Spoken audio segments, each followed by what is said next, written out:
जी अस्सलाम वालेकुम। कैफे 8 आज के लेक्चर का आगाज़ करते हैं। आज का लेक्चर जो 96 हमारा लेक्चर नंबर है, इसके दो हिस्से होंगे, पार्ट ए और पार्ट बी।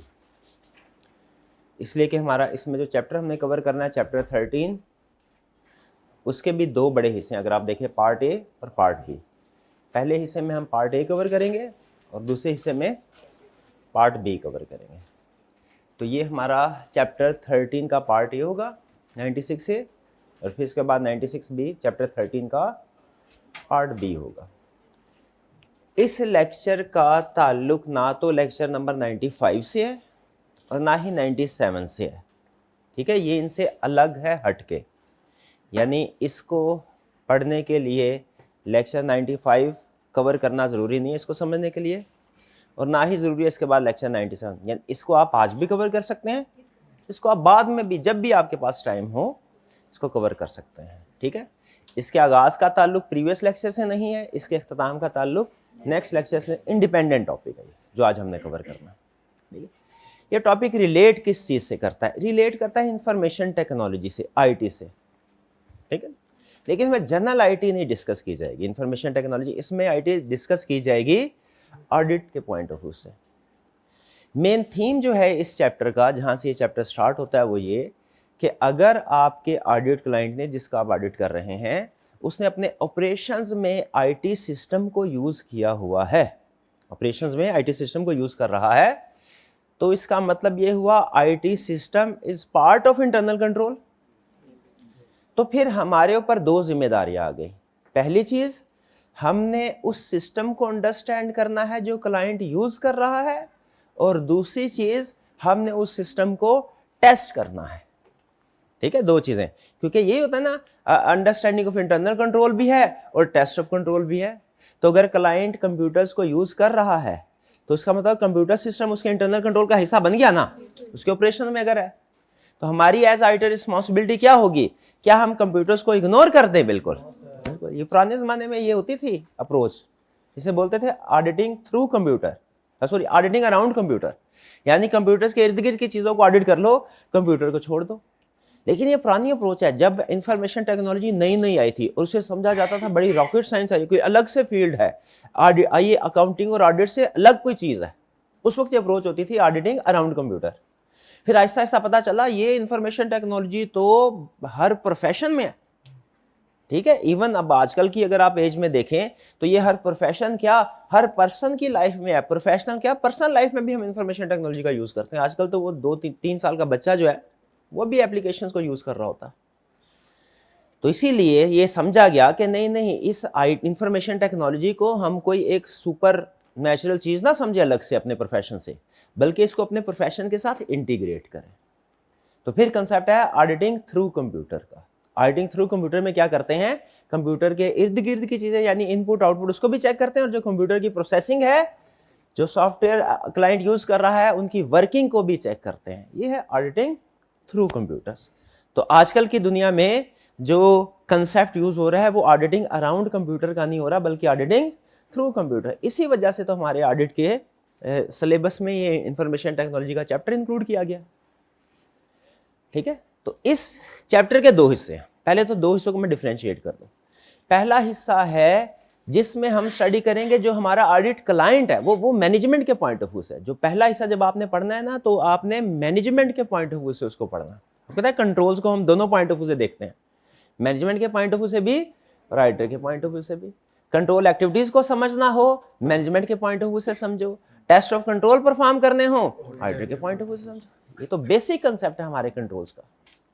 तो उसी तरह इस चैप्टर में भी दो हिस्से हैं इसके। पहला हिस्सा कौन सा है, जिसमें हम मैनेजमेंट के पॉइंट ऑफ व्यू से मैनेजमेंट कौन से सिस्टम को यूज कर रही है, मैनेजमेंट ने आईटी से रिलेटेड कौन से कंट्रोल्स अप्लाई किए हुए हैं, मैनेजमेंट ने आईटी से रिलेटेड कौन से कंट्रोल्स अप्लाई किए, कौन से कंट्रोल यूज किए हुए हैं।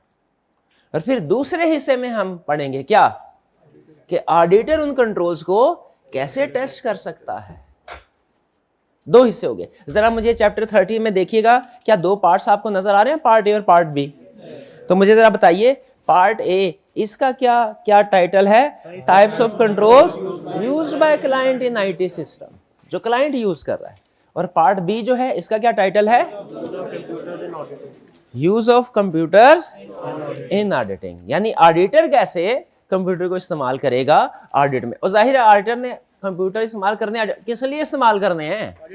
ऑडिट करने के लिए, टेस्ट ऑफ कंट्रोल्स परफॉर्म करने के लिए, और हो सके तो सब्सटेंटिव प्रोसीजर भी लगे हाथों परफॉर्म हो जाए तो क्या ये बात है।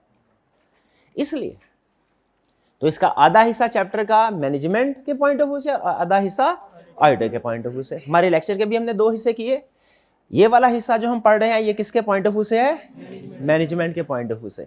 और जो इसके बाद स्टडी करेंगे वो ऑडिटर के पॉइंट ऑफ व्यू से। तो आइए पहले हम पार्ट ए का आगाज करते हैं। कंटेक्स्ट समझ आ गया आपको? ओके। पार्ट ए में अगर आप देखें मैनेजमेंट के पॉइंट ऑफ व्यू से हमने इसको समझना है। पहला लर्निंग ऑब्जेक्टिव कौन सा है? IT controls. इसमें हम क्या सीखेंगे? इसमें हम सीखेंगे आईटी कंट्रोल्स की कुछ बेसिक टाइप्स। बेसिक जैसे कॉस्ट काउंटिंग आप सीखते हैं ना, तो स्टार्ट में भाई बड़े बड़े कंसेप्ट्स बाद में सीखेंगे, पहले टाइप्स ऑफ कॉस्ट तो सीख ले। क्या है फिक्स कॉस्ट, क्या है वेरिएबल कॉस्ट, क्या है मार्जिनल, क्या है एब्जॉर्प्शन वगैरह, बेसिक कंसेप्ट। फिर आगे चलते हैं ना, वेरिएबल कॉस्ट, फिक्स कॉस्ट, ये समझाना चाहिए बिल्कुल। उसी तरीके से इस हिस्से में हम पहले कंट्रोल्स की टाइप सीखेंगे। लर्निंग ऑब्जेक्टिव 1 हमें क्या सिखाएगा? Different control. आईटी सिस्टम के अंदर डिफरेंट टाइप्स ऑफ कंट्रोल्स क्या हो सकते हैं? आईटी सिस्टम के अंदर डिफरेंट टाइप्स ऑफ कंट्रोल्स क्या हो सकते हैं, ये हम सीखेंगे आईटी कंट्रोल्स। तो सबसे अच्छा मुझे ये बताइए, मेरा तो ख्याल ये है कि कंप्यूटर्स कभी गलती नहीं करते, कंप्यूटर्स परफेक्ट होते हैं। कंप्यूटर सिस्टम अगर आप यूज करें फिर तो आपको किसी कंट्रोल की जरूरत ही नहीं है। हाँ जी, हाँ, अगर इनपुट गलत हो तो प्रोसेसिंग भी ऑटोमेटिकली गलत हो जाएगी। एक दिन एटीएम मशीन में गया, मैंने कार्ड डाला, उसे कहा भैया 20,000 पे मुझे दो 20,000 पे, मैसेज आ गया 20,000 कट गया। वो एटीएम मशीन से 20,000 नहीं आया। तब से मेरा कंप्यूटर सिस्टम पे एतबार उठ गया है। नहीं कंप्यूटर भी गलती कर सकता है। तो बाद में ट्रांजैक्शन रिवर्स हो गए थे। शायद आपको भी मिलती जुलती कुछ इस तरह के इंस्टेंसेस आपको भी फेस करना पड़े हो। तो याद रखिएगा, अगर आईटी सिस्टम यूज कर रहे हैं क्लाइंट, तो उसके भी कंट्रोल्स को टेस्ट करना है, उसमें भी एरर्स या ओमिशन हो सकते हैं। एग्रीड? तो आईटी सिस्टम में अगर क्लाइंट यूज कर रहा है, कंट्रोल्स होने चाहिए या नहीं होने चाहिए? होने चाहिए। शाबाश। अब कंट्रोल्स के टाइप्स सुन लीजिए। कंट्रोल्स के टाइप, ठीक है। कंट्रोल्स को हम डिफरेंट वे में क्लासिफाई कर सकते हैं। कंट्रोल की एक क्लासिफिकेशन है प्रिवेंटिव। आईटी कंट्रोल्स क्या पढ़ने जा रहे हैं हम? आईटी कंट्रोल्स की क्लासिफिकेशन। एक टाइप है क्लासिफिकेशन की, कंट्रोल्स को क्लासिफाई किया जाता है इस पॉइंट ऑफ व्यू से कि प्रिवेंटिव कंट्रोल है, डिटेक्टिव कंट्रोल है या करेक्टिव कंट्रोल है। प्रिवेंटिव, डिटेक्टिव या करेक्टिव कंट्रोल एक है। लेकिन कंट्रोल की क्लासिफिकेशन एक और भी है। वो क्या है? आईटी जनरल कंट्रोल्स और आईटी एप्लीकेशन। ये भी कंट्रोल्स की टाइप्स है। तो आप कंफ्यूज तो नहीं होंगे कि कभी कंट्रोल्स की टाइप्स में हम कह रहे हैं प्रिवेंटिव, डिटेक्टिव और करेक्टिव कंट्रोल, कभी कंट्रोल की टाइप्स में कह रहे हैं भाई जनरल कंट्रोल और एप्लीकेशन कंट्रोल। भाई कंफ्यूज तो नहीं होंगे? भाई कॉस्ट काउंटिंग में भी तो ऐसे होता था। कभी कहते थे कॉस्ट की टाइप बताओ, कभी कहते थे फिक्स कॉस्ट है, वेरिएबल कॉस्ट है, कभी कहते थे मार्जिनल एब्जॉर्प्शन कॉस्ट, कभी कहते थे मैन्युफैक्चरिंग कॉस्ट, ऑपरेटिंग कॉस्ट। भाई वो डिफरेंट पर्पस डिफरेंट हो तो उस लिहाज से कंसेप्ट्स की क्लासिफिकेशन डिफरेंट हो सकती है। तो इसीलिए कुछ किसी पर्पस को सामने रखते हुए हम आईटी कंट्रोल्स की क्लासिफिकेशन करते हैं प्रिवेंटिव, डिटेक्टिव, करेक्टिव, और कभी किसी और पर्पस को सामने रखते हुए हम क्लासिफिकेशन करते हैं जनरल कंट्रोल और एप्लीकेशन कंट्रोल्स। ठीक है। अगर हमने असल में लेवल ऑफ कंट्रोल देखना ना कि कंट्रोल्स किस लेवल पे काम कर रहा है, बड़े लेवल पे काम कर रहा है, ओवरऑल लेवल पे, या स्पेसिफिक एरिया लेवल पे काम कर रहा है, तो हमारी क्लासिफिकेशन होती है जनरल कंट्रोल की, एप्लीकेशन कंट्रोल्स। और अगर हमने ये देखना कंट्रोल का पर्पस क्या है, एरर को प्रिवेंट करना, एरर को डिटेक्ट करना या एरर को करेक्ट करना, तो फिर हमारी क्लासिफिकेशन प्रिवेंटिव, डिटेक्टिव, करेक्टिव होती है। तो दो तरह की क्लासिफिकेशन। गैस करें हमने कौन सी क्लासिफिकेशन पढ़नी है? दोनों पढ़नी है। प्रिवेंटिव, डिटेक्टिव, करेक्टिव भी पढ़नी है और जनरल और एप्लीकेशन भी पढ़नी है। ठीक है, पहले पढ़ते हैं प्रिवेंटिव, डिटेक्टिव, करेक्टिव। वो आपने वो इंग्लिश का एक मुहावरा सुना होगा, prevention is better than cure. Agree करते हैं, यानी कहते हैं मसला आ जाए तो क्योर भी करने का वो भी मौजूद होना चाहिए, लेकिन पहले क्या करना है? प्रिवेंट करने की कोशिश करनी चाहिए कि मसला हो ही ना।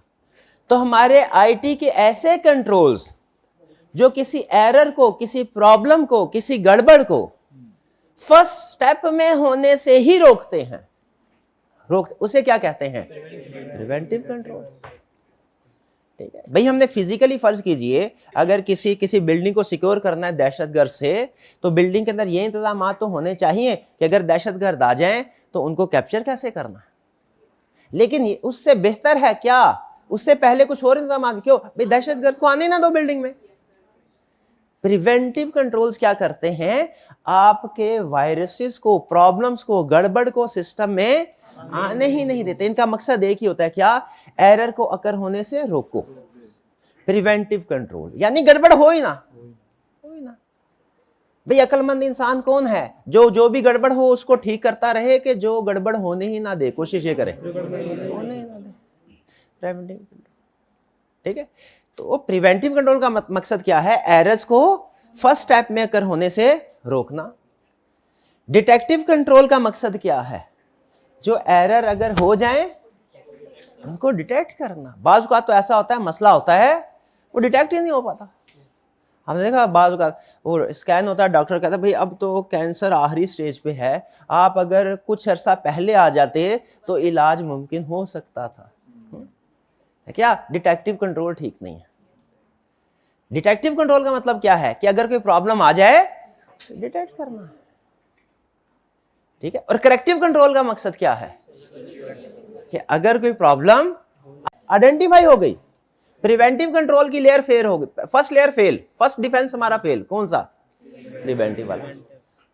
लेकिन डिटेक्ट हो गए, डिटेक्ट होने के बाद अब क्या करना है? करेक्ट भी तो करना है। तो जो कंट्रोल्स आपके गड़बड़ को करेक्ट करते हैं, रेक्टिफाई करते हैं, नेगेटिव इफेक्ट को रिवर्स करते हैं, रीस्टोर करते हैं आपके ओरिजिनल ऑपरेशंस को, उन्हें हम क्या कहते हैं? Corrective controls. भाई ये बात समझ आई? प्रिवेंटिव, डिटेक्टिव और करेक्टिव, बिल्कुल आसान कंसेप्ट है प्रिवेंटिव, डिटेक्टिव और करेक्टिव कंट्रोल्स की। तो आइए जरा कुछ एग्जांपल से समझते हैं, क्योंकि आईटी में जब तक एग्जांपल्स ना हो, इसमें आपको कंसेप्ट कम नजर आएंगे। गालबन वाही चैप्टर है जिसमें कंसेप्ट कम है, एग्जाम्पल ज्यादा है, ठीक है। तो हम एग्जाम्पल के जरिए से भी कंसेप्ट को समझेंगे। प्रिवेंटिव कंट्रोल के जैसे फर्ज कीजिए मैं आपसे ये पूछता हूं, हर पेमेंट से पहले जब कभी क्रेडिटर्स को पेमेंट करनी है उससे पहले सीएफओ की अप्रूवल होगी। कौन सा कंट्रोल है? Preventive, detective, corrective? क्योंकि ये फेक पेमेंट को अकर ही नहीं होने देगा। प्रिवेंटिव कंट्रोल, डन जी, ओके। अगर आपके मोबाइल में जो पासवर्ड लगाया आपने, ये कौन सा कंट्रोल है? प्रिवेंट। ये अनऑथोराइज्ड एक्सेस को प्रिवेंट करता है, ठीक है। लैपटॉप पे कंप्यूटर इस्तेमाल करते हैं, कंप्यूटर में भी पासवर्ड लगाते हैं, कौन सा कंट्रोल है? प्रिवेंटिव। अच्छा, कंप्यूटर के अंदर एक होता है लॉग मेंटेन हो रहा था, हिस्ट्री मेंटेन हो रही थी, आपने कौन कौन सी वेबसाइट को एक्सेस किया, कब किया, ठीक है। ये सारी हिस्ट्री मेंटेन हो रही होती है, इसको बोलते हैं सिस्टम लॉग। ये सिस्टम लॉग कौन सा कंट्रोल है? प्रिवेंटिव। क्या ये यूजर्स को सिस्टम को एक्सेस करने से रोकेगा? कि अगर अनऑथोराइज्ड एक्सेस हुई तो उसको रिकॉर्ड करेगा कि किस टाइम पे किस पर्सन ने क्या क्या चीज एक्सेस की, ताकि अगर कोई पर्सन ऐसा है जिसने अपने रोल से अलग, सेल्स वाला बंदा था, वो जाके परचेज सिस्टम को एक्सेस करता रहा, वो क्यों करता रहा? क्यों करता रहा? अव्वल तो उसको एक्सेस ही नहीं देनी चाहिए, जो जिसका रोल है उसे उतनी ही एक्सेस देनी चाहिए। जरूरत से ज्यादा एक्सेस, जरूरत से ज्यादा पावर किसी के पास भी हो, मिसयूज का बायस बनती है। तो ये सिस्टम लॉग कौन सा होगा? Detective control. और अगर फर्ज कीजिए कोई अनऑथोराइज्ड पर्सन, उसने आपका पासवर्ड चोरी कर लिया, ठीक है, और फिर उसके बाद सारी फाइल्स, आपके जितने भी नोट्स थे, आखिरी महीने की बात है, अगले महीने पेपर है, सारे नोट्स डिलीट कर दिए। अब बताइए, लेकिन आपने क्या किया? आपने थोड़ी सी आईटी पढ़ी हुई थी, लेकिन जितनी पढ़ी थी उसको अप्लाई करने के आदी है रियल लाइफ में। आपने कहा भैया मैंने तो बैकअप मेंटेन किया हुआ इसका अलग से, और उसको बैकअप से रिस्टोर कर दिया। ये कौन सा कंट्रोल है? Corrective control. Preventive, detective, corrective. भाई बात समझ आ रही है आपको? ठीक है, ये कंट्रोल। तो कौन से वाले कंट्रोल्स होने चाहिए हमारे आईटी सिस्टम में? प्रिवेंटिव भी होने चाहिए, डिटेक्टिव भी होने चाहिए, करेक्टिव भी होने चाहिए। क्योंकि कोई भी सिस्टम आपको पता है परफेक्ट नहीं, ये डिफरेंट लेयर्स क्यों बना रहे हैं, कोई भी लेयर परफेक्ट नहीं होती। अगर प्रिवेंटिव 90% स्ट्रांग है तो 10% तो आगे चले जाएंगे, फिर डिटेक्टिव 90% स्ट्रांग है तो उससे आगे आ जाएंगे, फिर करेक्टिव 90%, तो चांस कम होता जाएगा। और अगर बिल्कुल ही सारा सिस्टम फ्लॉप हो जाए तो आखिरी आपको पता है क्या, बैकअप, वो तो मौजूद है। चलिए आगे चलते हैं। आपको याद हो हमारे ज़माने में होता था, जब कंप्यूटर में कोई प्रॉब्लम आ जाए ना, कोई भी चीज़ काम ना कर रही हो, कोई भी एंटीवायरस कोई भी और चीज़ का, एक चीज़ काम करती थी क्या, वो रीइंस्टॉल कर दे, शाबाश, ऑपरेटिंग सिस्टम को रीइंस्टॉल, वो बेसिकली बैकअप कॉपी होती है जहाँ से रीइंस्टॉल होता है। चलिए प्रिवेंटिव, एक्सेस कंट्रोल समझा। एक्सेस कंट्रोल क्या करते हैं, एक्सेस कंट्रोल अनऑथोराइज्ड पर्सन को आपके एसेट्स को एक्सेस करने से, एसेट्स के करीब आने से रोकते हैं। एक्सेस कंट्रोल्स क्या करते हैं, अनऑथोराइज्ड पर्सन को आपके एसेट्स के करीब आने से रोकते हैं। ये एक्सेस कंट्रोल्स, मतलब जो करीब ही नहीं आएगा गड़बड़ भी नहीं कर सकेगा, करीब नहीं। एक्सेस कंट्रोल्स कौन से कंट्रोल हुए, प्रिवेंटिव। अभी एक्सेस कंट्रोल ना दो तरह के होते हैं, क्योंकि आपके एसेट्स दो तरह के होते हैं, टेंजिबल भी और इनटेंजिबल भी। आईटी सिस्टम में याद रखिएगा, टेंजिबल एसेट्स भी होते हैं, इनटेंजिबल भी, और बाज औकात, बल्कि मैं कहूंगा अक्सर इनटेंजिबल एसेट्स ज्यादा अहम होते हैं टेंजिबल से, उनको ज्यादा खतरात लाहक होते हैं। आपको ये रिस्क इतना नहीं होगा कि आपका कंप्यूटर चोरी हो जाएगा, डाटा हैक हो जाएगा, कोई करप्ट कर जाएगा, ये ज्यादा रिस्क है। तो इसीलिए हमारे एक्सेस कंट्रोल्स की भी दो टाइप्स। अगर तो कंट्रोल्स ऐसे हैं जो कि फिजिकली लोगों को, अनऑथराइज्ड पर्सन को आपके फिजिकल एसेट से करीब आने से रोकते हैं, इसको बोलते हैं फिजिकल एक्सेस कंट्रोल। और अगर कंट्रोल्स ऐसे हैं जो कि लोगों को आपके इनटेंजिबल एसेट्स यानी सॉफ्टवेयर यानी डाटा के करीब आने से रोकते हैं, इसे क्या बोलते हैं, लॉजिकल एक्सेस कंट्रोल। तो एक्सेस कंट्रोल्स की दो टाइप्स हैं, दोनों ही, फिजिकल एक्सेस कंट्रोल भी कौन सा है, प्रिवेंटिव, और लॉजिकल एक्सेस कंट्रोल भी कौन सा है, प्रिवेंटिव। ठीक है जी।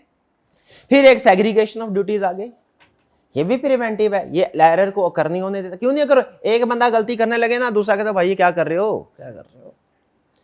सेल सिस्टम में मुझे बताइए, हमने ये पढ़ा था ना कि वो ऑर्डर सिस्टम अलग होगा, डिस्पैच अलग होगा, इनवॉइस अलग होगा, जीएल का अलग होगा। एंट्री पड़ती कहाँ पे है, जीएल अकाउंट्स डिपार्टमेंट में। उससे पहले जितने भी फेजेस है ना, उसमें भी एंट्री रिकॉर्ड नहीं हुई। तो अगर सेल वाले ने गलती की, ऑर्डर वाले ने या इनवॉइस वाले ने या डिस्पैच वाले ने, और जीएल या अकाउंट्स डिपार्टमेंट वाले ने जब सारी डॉक्यूमेंट्स को, ऑर्डर ट्रेल को इकट्ठा किया, उसे पता चल गया यार ये ऑर्डर के मुताबिक इनवॉइस नहीं बनी, क्या वो एंट्री पास करेगा, उधर ही रोक देगा। तो भी सेग्रीगेशन ऑफ ड्यूटीज कौन सा कंट्रोल हुआ, प्रिवेंटिव। कुछ कहते हैं कि ये डिटेक्टिव कंट्रोल है। डिटेक्टिव कंट्रोल तब होता जब ट्रांजैक्शन रिकॉर्ड होने के बाद गलती पता चलती, ये ट्रांजैक्शन रिकॉर्ड होने से पहले पता चलता। हाँ, अकाउंट स्टेटमेंट सेंड करना, ये कौन सा कंट्रोल है, डिटेक्टिव है। अकाउंट स्टेटमेंट, मतलब अकाउंट स्टेटमेंट सेंड करते हैं ना, डिटेक्टिव। रिकंसिलिएशन बनाना, ये भी रिकॉर्डिंग के बाद होती है, ये कौन सा कंट्रोल होगा, ये डिटेक्टिव कंट्रोल। ठीक है, लेकिन सेग्रीगेशन ड्यूटीज कौन सा कंट्रोल हुआ, प्रिवेंटिव। एग्री करते हैं जी, शाबाश। चलिए, तो ऑथराइजेशन हो गया, एक्सेस ऑफ सेग्रीगेशन ड्यूटीज हो गया। लेकिन ये मैं आपको बता दूं, ये जो सेग्रीगेशन ड्यूटीज की मैंने एग्जांपल दी है, ये मैनुअल कंट्रोल की एग्जांपल है, आईटी की एग्जांपल नहीं। अगर आप कहें तो एक सेग्रीगेशन ड्यूटी में आईटी की भी एग्जांपल दे दूं। आईटी में जब कभी सेग्रीगेशन ऑफ ड्यूटीज का वर्ड यूज होता है ना इंफॉर्मेशन टेक्नोलॉजी में, इस चैप्टर में, इसका मतलब होता है दो लोग अलग अलग हों। सिस्टम को डिजाइन करने वाला प्रोग्रामर, डेवलपर, ये अलग बंदा हो, ये एक ही बात, प्रोग्रामर हो, डेवलपर भी कह देते हैं, प्रोग्रामर भी कहते हैं, सिस्टम डिजाइन करते अलग हो, और सिस्टम को यूज करने वाला यूजर, ऑपरेटर, ये अलग हो। ये सेग्रीगेशन, आईटी में सेग्रीगेशन ड्यूटी का मतलब क्या है, डेवलपर अलग हो, प्रोग्रामर अलग हो, ऑपरेटर अलग हो। अगर एक ही बंदा होगा, जैसे एक ऑर्गेनाइजेशन ने गलती की, बाहर वाला बंदा कह रहा था हमसे सॉफ्टवेयर बना दे 5 लाख का, मैंने कहा नहीं नहीं, हमारा अपना एम्प्लॉय है वो 2 लाख में बना के दे रहा है। एम्प्लॉय ने सॉफ्टवेयर बना दिया, उसके अंदर सारी चीज़ों को उसे पता था कैसे चेंज करनी है, उसने फार्मूला में चेंज किया, उसकी इनकम जो थी, उसकी सैलरी थी ओवर टाइम और दूसरी सैलरी वो बढ़ के कैलकुलेट होकर उसको मिलती रही, किसी को पता भी नहीं चला। उसने कुछ और ऐसे भी उसमें प्रोग्राम में चेंजेस कर ली थी, वो रिपोर्ट में भी नहीं आती थी चीज़। तो अगर आप अपने ऑपरेटर से, ऑर्गेनाइजेशन के अंदर से जब सॉफ्टवेयर बनाते हैं ना, थोड़ी देर के लिए वन टाइम सेविंग हो जाती है, बाद में हर महीने आपको एक्स्ट्रा फ्रॉड। इसीलिए वो आईटी में सेग्रीगेशन ड्यूटी का कंसेप्ट क्या है, यूजर अलग हो, प्रोग्रामर अलग हो। वरना वो आपका क्या ख्याल है, डिपार्टमेंटल स्टोर पे जो कैशियर है, जो स्कैन कर रहा होता है, अगर उसी ने फर्ज कीजिए कि वो प्रोग्राम बनाया हो बिलिंग सिस्टम, तो जब उसका दोस्त आएगा क्या करेगा, रेट को चेंज कर देगा, क्योंकि उसे पता है कि कैसे प्रोग्रामर है। तो जो यूजर होना चाहिए वो प्रोग्रामर। आईटी में सेग्रीगेशन ड्यूटीज का सिर्फ यही मतलब है और कोई मतलब नहीं है। डन होगी ये बात। चलिए आगे चलते हैं। प्रिवेंटिव कंट्रोल तो हमने समझ लिए। फिर क्या है जी, डिटेक्टिव कंट्रोल्स क्या है, जो एरर अगर हो जाए कर उसको डिटेक्ट आइडेंटिफाई करते हैं, ये एरर्स को आइडेंटिफाई करते हैं। जैसे एक्सेप्शन रिपोर्ट, रिकंसिलिएशन की एग्जांपल हमने बता दी, सिस्टम लॉ की एग्जांपल भी डिस्कस हो गई है। ये क्या एक्सेप्शन रिपोर्ट क्या होती है, सुन लें, नाम से जाहिर है जब चीजें, आप मुझे बताइए, ये कभी ई चालान का कंसेप्ट आपको पता है, इलेक्ट्रॉनिक चालान, वो रोड पे जा रहे होते हैं, पहले तो ट्रैफिक सार्जेंट मैनुअल सिस्टम होता था ना, सार्जेंट रोक के चालान किया करता था, उसके साथ कोई हेलो है भी हो जाया करती थी। अब तो वो क्या है, स्पीड कैमरा लगे हुए हैं। कैमरा हर गुजरने वाली गाड़ी की पिक्चर नहीं लेता, जो लिमिट्स के अंदर ट्रांजैक्शन चल रही होती हैं उनको छोड़ देगा, जो एक्सेप्शनल ट्रांजैक्शंस हैं उनको पॉइंट आउट करेगा। क्या करेगा, जो ट्रैफिक सिग्नल को रोकेगी, ओवर स्पीडिंग कर रही होगी गाड़ी, उसकी पिक्चर लेगा। और ये एक्सेप्शन है, मतलब ओवर स्पीडिंग करना, सिग्नल तोड़ना, ये एक्सेप्शन है। हमारा सिस्टम क्या करेगा, उस एक्सेप्शन की पिक्चर लेगा और उस पिक्चर को यानी रिपोर्ट बना के शेयर कर देगा हायर मैनेजमेंट को। सर ये देखिए कि ये एक्सेप्शनल ट्रांजैक्शन है, इसको देखिए क्या करना है, जाने देना है कि इसको फाइन लगाना है। अब हायर मैनेजमेंट फिर डिसाइड, हायर मैनेजमेंट को क्या, ये एक्सेप्शन रिपोर्ट होती है, जनरेट हो रही है, क्या हायर मैनेजमेंट को एक्सेप्शन रिपोर्ट इग्नोर कर देनी चाहिए? अगर सिस्टम, अगर केस स्टडी में कहे एक्सेप्शन रिपोर्ट जनरेट तो हो रही है, यानी ऐसी ट्रांजैक्शन, जैसे फर्ज कीजिए किसी को 10 लाख की क्रेडिट लिमिट थी, 12 लाख का सेल ऑर्डर अप्रूव हो गया, ये एक्सेप्शन रिपोर्टिंग जनरेट होनी चाहिए कि नहीं होनी चाहिए? अगर जनरेट नहीं हो रही, ये भी कंट्रोल वीकनेस है। और अगर जनरेट हो रही है, उसके ऊपर कोई फॉलो अप एक्शन नहीं लिया जा रहा, ये भी कंट्रोल वीकनेस है। ठीक है, लेकिन फॉलो अप एक्शन लिए जा, वो चालान हमें भेज देते हैं कि नहीं भेज देते? भेज देते हैं। ये एक्सेप्शन रिपोर्टिंग की एग्जांपल है।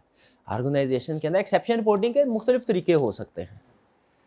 ठीक है, बाज़ औक़ात एक्सेप्शन रिपोर्टिंग होती है, सिर्फ आपको पॉपअप स्क्रीन के ऊपर डिस्प्ले हो जाता है, यूजर को फॉर्म फिल कर रहे हैं, सारी ट्रांजैक्शन पूरी, ईमेल अकाउंट बना रहे हैं, सारी फील्ड पूरी नहीं की, डेट ऑफ बर्थ वाली रह गई है, नेक्स्ट पे क्लिक करेंगे, वो फौरन क्या देगा, एरर मैसेज, फौरन डिस्प्ले आ जाएगा। बाज़ औक़ात वो कोई बबल्स आ जाता है सामने, भाई इसको देखे, ये ठीक नहीं है। एक्सेप्शन रिपोर्टिंग है। एक्सेप्शन रिपोर्टिंग कुछ जगहों पे ना यूजर को नहीं बतानी होती।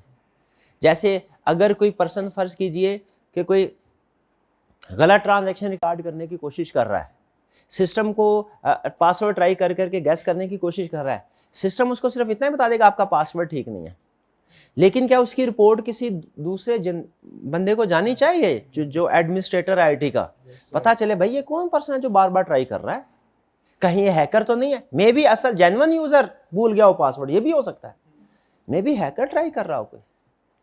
तो ये जो रिपोर्ट ईमेल की शक्ल में जाएगी, ये क्या होगी, एक्सेप्शन रिपोर्ट। एक्सेप्शन रिपोर्ट बाज़ औक़ात यूजर को ही डिस्प्ले की जाती है, बाज़ औक़ात वो अदर हायर मैनेजमेंट को भी रिपोर्ट जाती है। ये डिपेंड करता है कंट्रोल की नेचर पे कि कंट्रोल कितना अहम है। तो ये एक्सेप्शन रिपोर्ट कौन से वाला कंट्रोल हुआ, डिटेक्टिव कंट्रोल। शाबाश, डिटेक्टिव कंट्रोल समझ आ गए। फिर करेक्टिव कंट्रोल्स। करेक्टिव कंट्रोल्स क्या करते हैं, वो आपके ऊपर एक दफा प्रिवेंटिव की कोशिश थी, मसला अगर हो ही ना, करेक्टिव की कोशिश क्या है, अगर मसला हो जाए ना, ठीक है, तो फिर क्या करो, उसको दोबारा वापस रास्ते में लेके, दोबारा वापस रास्ते में। यह है करेक्टिव कंट्रोल। रिस्टोर होना चाहिए। कैसे कंट्रोल होने चाहिए, वो एक जगह पढ़ा था मैंने एग्जांपल, तो इससे हटके है। एक आदमी की सारी फैक्ट्री, एक फैक्ट्री थी उसकी, सारी फैक्ट्री जल गई, ठीक है, जीरो, सारा सामान, ठीक है, वो देख रहा है शाम।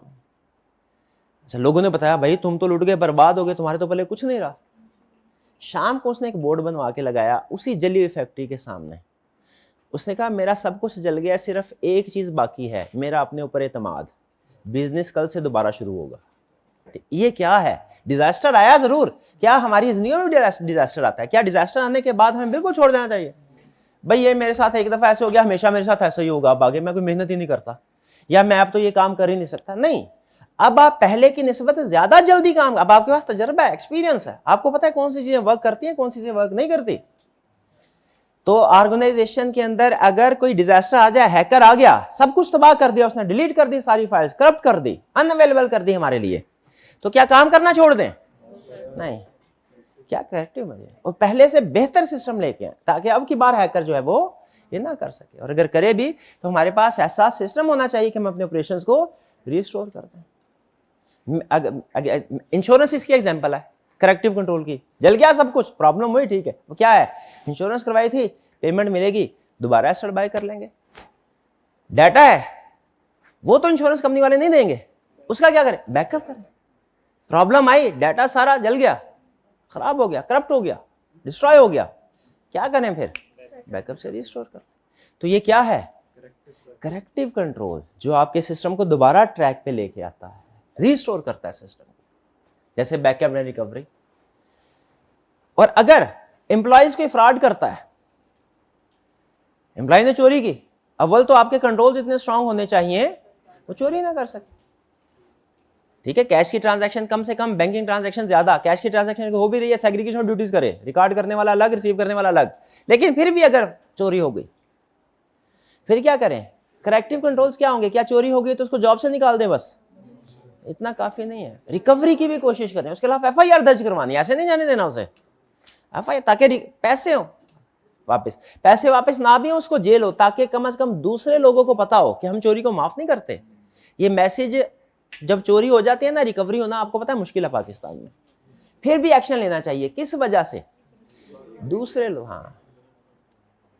तो बहरहाल प्रिवेंटिव आपने क्या करना है, उसको उसके खिलाफ एक्शन लेना है, डिसिप्लिनरी एक्शन लेना है जिस बंदे ने फ्रॉडुलेंट मिसकंडक्ट किया है, ठीक है, ताकि वो जो भी उसकी गलती है उसको सुधारें, उसको बोलें भैया वापस लेके आओ जो कुछ तुमने चोरी किया है। ये डिसिप्लिन, ये भी करेक्टिव एक्शन होता है, क्योंकि ये जो फ्रॉड कर चुका होता है उसे फिर रिकवरी करने की कोशिश होती है, उसके खिलाफ डिसिप्लिनरी एक्शन है। तो क्या प्रिवेंटिव, डिटेक्टिव, करेक्टिव समझ आ गया आपको क्या है? चलिए शाबाश, आगे चलते हैं। नेक्स्ट, आईटी जनरल कंट्रोल और आईटी एप्लीकेशन, ये अलग टाइप है। अब प्रिवेंटिव, डिटेक्टिव, करेक्टिव खत्म हो गई, अब ये कौन सी टाइप है, अलग। आपको याद है हमने कंसेप्ट था risk at financial statement level और रिस्क एट असर्शन लेवल, वही कंसेप्ट है, एग्जैक्ट वही कंसेप्ट, फर्क सिर्फ एक है, ये आईटी स्पेसिफिक कंसेप्ट। अगर आपके कंट्रोल्स ऐसे हैं जो ओवरऑल सारे के सारे आईटी ऑपरेशंस को अफेक्ट कर रहे हैं, वो आईटी जनरल कंट्रोल है, सारे आईटी, चाहे वो सेल्स सिस्टम। अच्छा एक चीज ध्यान में रखिएगा, आईटी वालों की ना एक खास बात होती है, जो आईटी से रिलेटेड लोग होते हैं, वो आसान अल्फाज को की कुछ ना कुछ उन्होंने टेक्निकल वर्ड जार्गन बनाया होता है, उसको यूज कर रहे होते हैं। तो नॉर्मली हम ऑडिटर, अकाउंटेंट कहता है ये line item, sales line item है, अकाउंट है, अकाउंटेंट क्या बोलेगा सेल्स को, अकाउंट है, टी अकाउंट है, लाइन आइटम है। ऑडिटर क्या बोलेगा, सेल्स एरिया है, मतलब वही है। हम क्या बोलते हैं इसको, area, area of financial statements. Accountant कहता है अकाउंट ऑफ फाइनेंशियल, हम कहते हैं एरिया ऑफ फाइनेंशियल। आईटी वाले क्या कहते हैं, application, sales application, purchase application. वो परचेज एरिया नहीं बोलेंगे, परचेज टी अकाउंट नहीं बोलेंगे, उन्होंने ये नहीं सीखा हुआ। तो एप्लीकेशन का मतलब क्या होता है, स्पेसिफिक एरिया, जो भाई जितने भी आपके एप्स हैं प्ले स्टोर के ऊपर, वो आपका कोई ना कोई स्पेसिफिक टास्क कर रही होती है, इसलिए उन्हें ऐप बोलते हैं, एप्लीकेशन। स्पेसिफिक टास्क के लिए जब कोई सॉफ्टवेयर, कोई प्रोग्राम होता है, उसे बोलते हैं ऐप। व्हाट्सएप किस पर्पस के लिए है, सर, कम्युनिकेशन के लिए, ठीक है, वीडियोस देखने के लिए नहीं है। यूट्यूब वो लेक्चर है, सुभान अल्लाह, सुभान, बेहतरीन बेहतरीन बेहतरीन, ठीक है जी। तो जनरल कंट्रोल एप्लीकेशन कंट्रोल में फर्क क्या है? जनरल वो कंट्रोल जो ओवरऑल सारे सिस्टम के लिए तकरीबन लगभग या मैनी एप्लीकेशंस के लिए।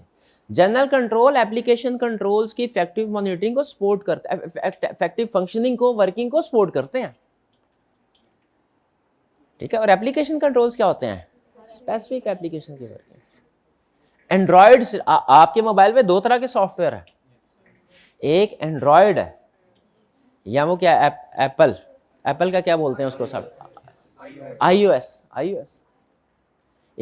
एक उसके अंदर दूसरे भी सॉफ्टवेयर जिनका, ये जो है ना एंड्रॉयड, इसका कोई स्पेसिफिक टास्क नहीं है, ये ओवरऑल सारी एप्लीकेशन की रनिंग को सपोर्ट करता है, ऑपरेटिंग, शाबाश, ठीक है। और अब जो व्हाट्सएप है फॉर एग्जांपल इसमें, और जो दराज ऐप है फॉर एग्जांपल शॉपिंग के लिए यूज होगी सिर्फ, ठीक है। व्हाट्सएप कम्युनिकेशन के लिए यूज होगी, ईमेल्स के लिए अलग ऐप है, स्टोरेज के लिए अलग ऐप है, ठीक है।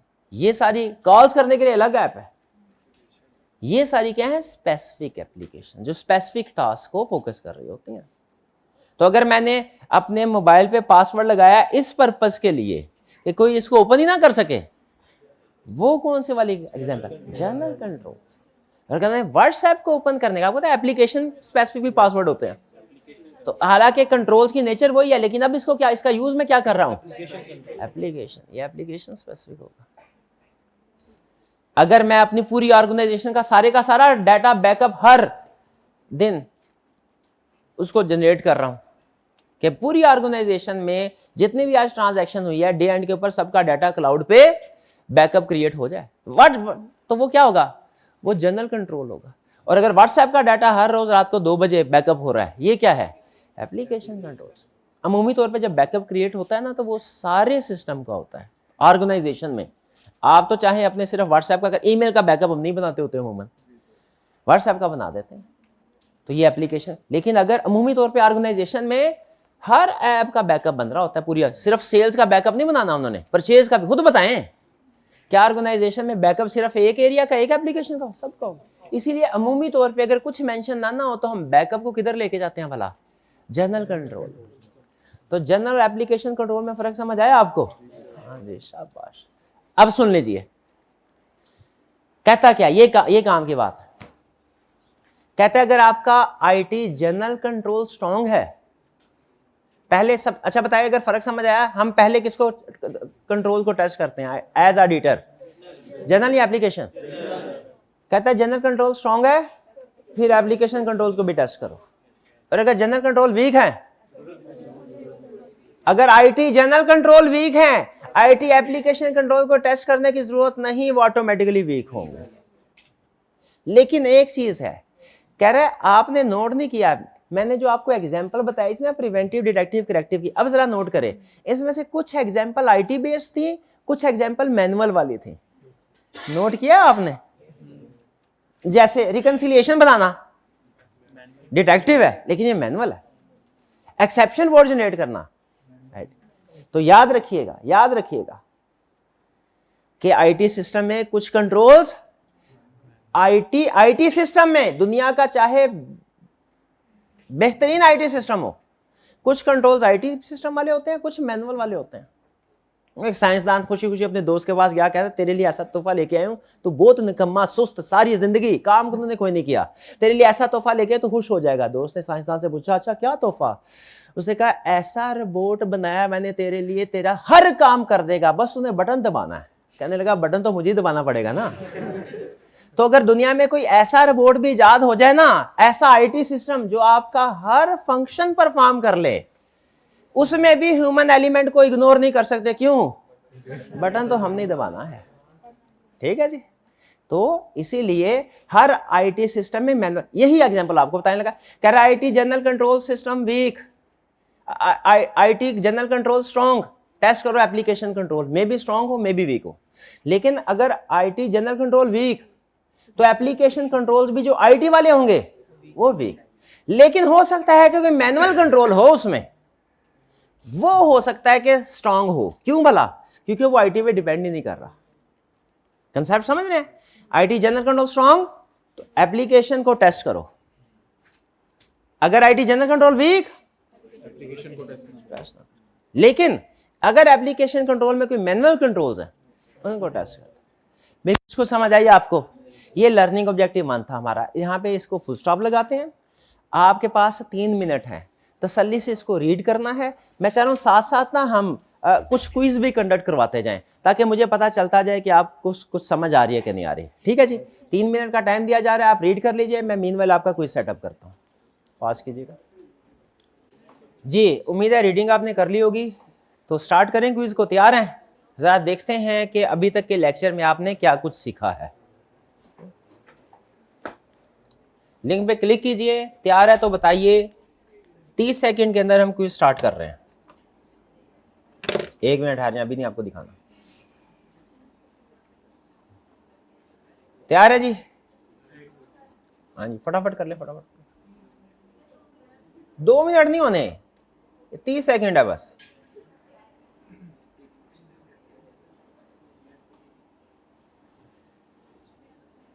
चलिए स्टार्ट करें जी।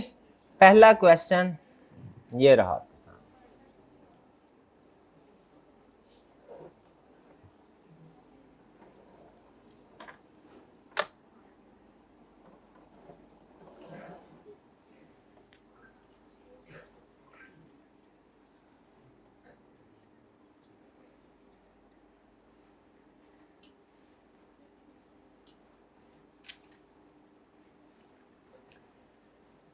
During an audit, auditor Sajjad identified unauthorized system access by reviewing system activity logs. What type of IT controls did Sajjad use? कौन सा? क्या प्रिवेंटिव? नहीं, डिटेक्टिव है। सिस्टम लॉग्स देखें, ये प्रॉब्लम गड़बड़ होने के बाद वाली बात है। नेक्स्ट सेकंड क्वेश्चन ये रहा।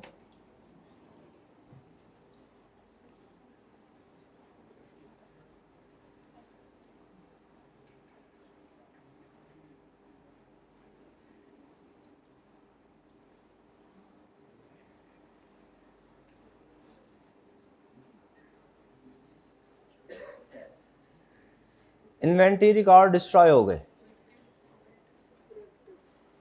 लेकिन बैकअप फाइल से रिस्टोर कर दिया। कौन सा कंट्रोल? Corrective control. शाबाश। Next.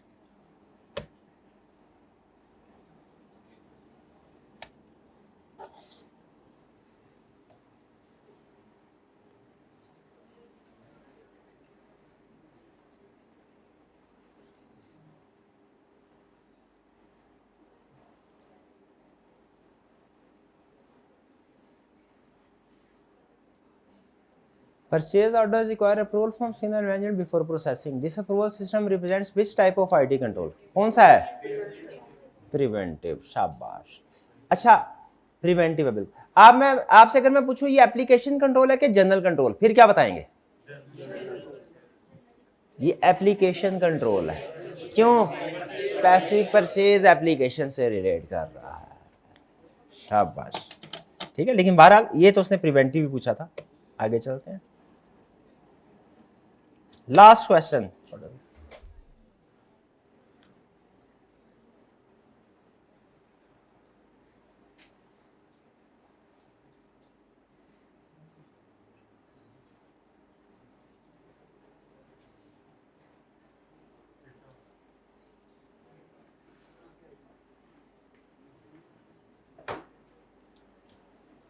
Ji, IT general controls weak थे, तो करेक्ट अप्रोच बताइए क्या होगी? एप्लीकेशन कंट्रोल सारे के सारे इग्नोर कर दे? सारे के सारे एप्लीकेशन? भाई जनरल कंट्रोल वीक तो एप्लीकेशन भी तो वीक होंगे।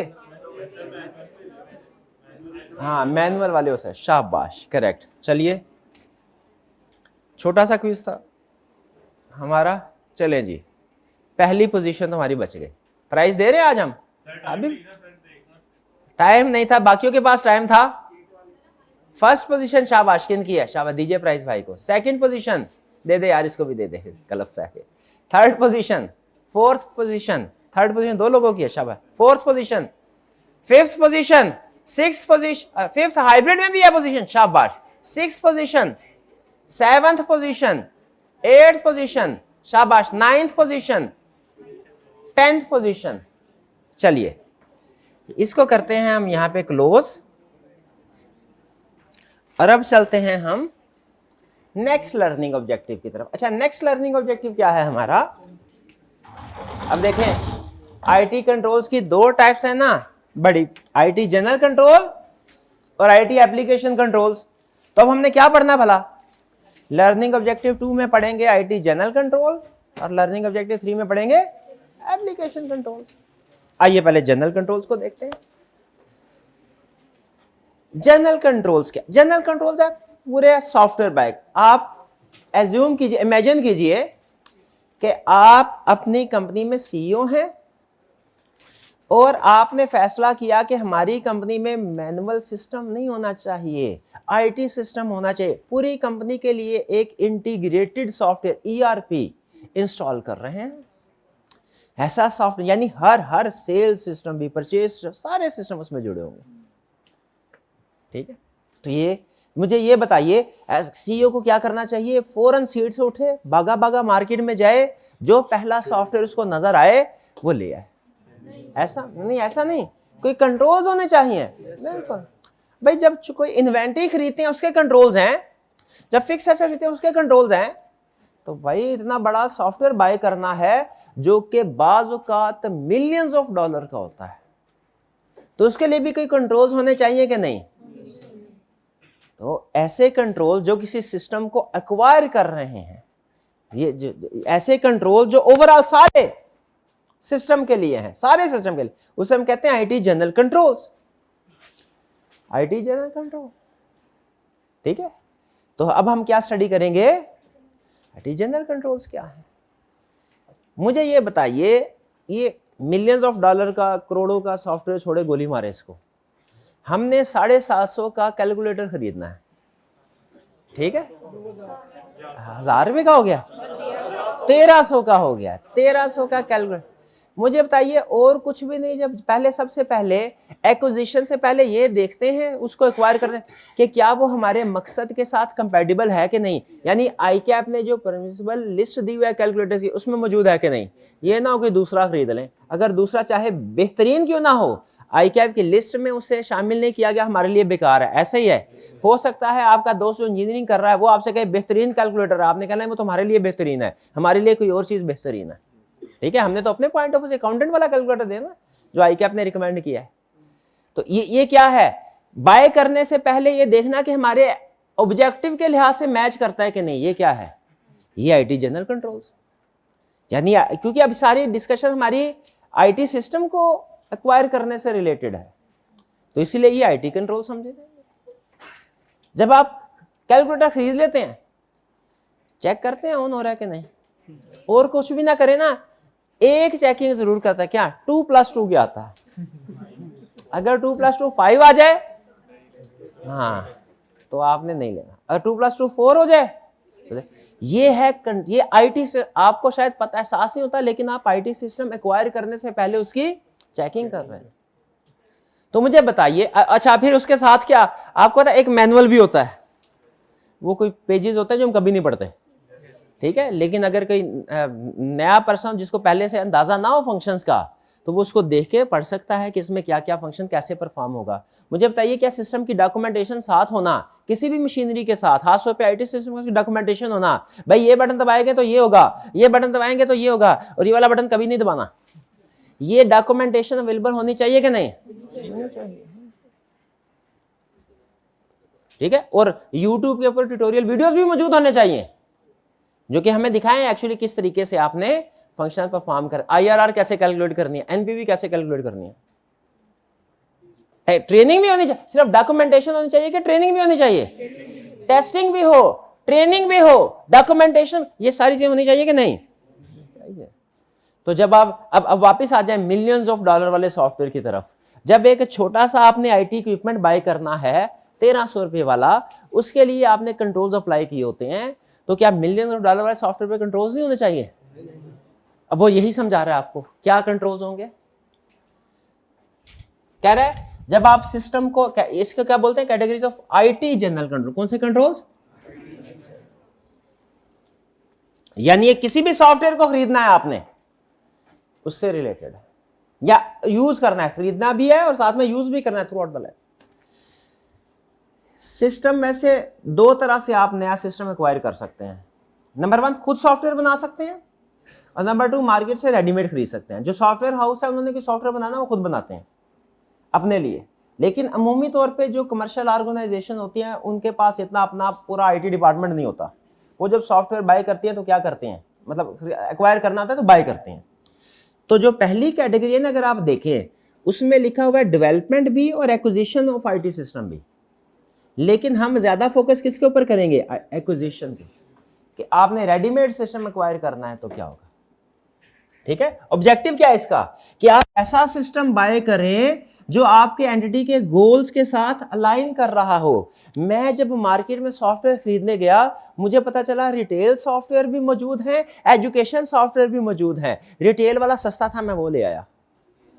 क्या मेरे किसी एंटिटी ऑब्जेक्टिव के लिहाज उसमें मैं देख रहा हूँ वो स्टूडेंट की इनरोलमेंट की ऑप्शन नहीं आ रही, फीस की डिस्काउंट इंस्टॉलमेंट प्लान नहीं बन रहा, पता चला वो तो कैश सेल के लिए था। तो जो आपने सिस्टम बाय करना है क्या चीज इंश्योर करनी है, आपके ऑब्जेक्टिव से रिलेटेड हो। भाई एग्री करते हैं कंट्रोल होना चाहिए। इसकी स्पेसिफिक एग्जांपल थोड़ी देर में पढ़ेंगे, पहले मेन कैटेगरी समझ लें। दूसरे नंबर पे जो सिस्टम हमने एक्वायर कर लिया, क्या उसकी प्रॉपर डॉक्यूमेंटेशन, उसमें अगर बाजू का चेंज करना है, भाई चेंज करना पड़ सकता है ना। मैंने फर्ज कीजिए लेके स्टूडेंट वाला आया, लेकिन वो था यूनिवर्सिटी स्टूडेंट वाला, जिसमें एक स्टूडेंट जब आता है ना तो 4 साल उधर ही रहता है, छोड़ के नहीं जाता। हमारा जो CA वाला है वो थोड़ा सा यूनिवर्सिटी स्टूडेंट डिफरेंट है। हमारा स्टूडेंट 6 महीने के लिए होता है, 6 महीने बाद चेंज हो सकता है। यूनिवर्सिटी में सारे सब्जेक्ट स्टूडेंट ने एक ही जगह से पढ़ने होते हैं। यहाँ पे थोड़ा सा सिस्टम डिफरेंट है, स्टूडेंट के पास लिबर्टी है, वो चाहे 2 इधर से पढ़े, 1 उधर से पढ़े, 1 कहीं उधर से पढ़े। तो क्या सिस्टम को जो हम मार्केट से लेके आते हैं एज इट इज हमारी ऑर्गेनाइजेशन के साथ कंपैटिबल हो जाएगा, कि थोड़ा बहुत कहीं कस्टमाइजेशन की जरूरत पड़ सकती है। तो जब आपने उसको चेंज करना है, ठीक है, जरूरत पड़ सकती है कि सिस्टम को आपको चेंज करना पड़े, तो क्या उस चेंज करने के लिए भी कोई कंट्रोल्स होने चाहिए या नहीं, बिल्कुल होने चाहिए।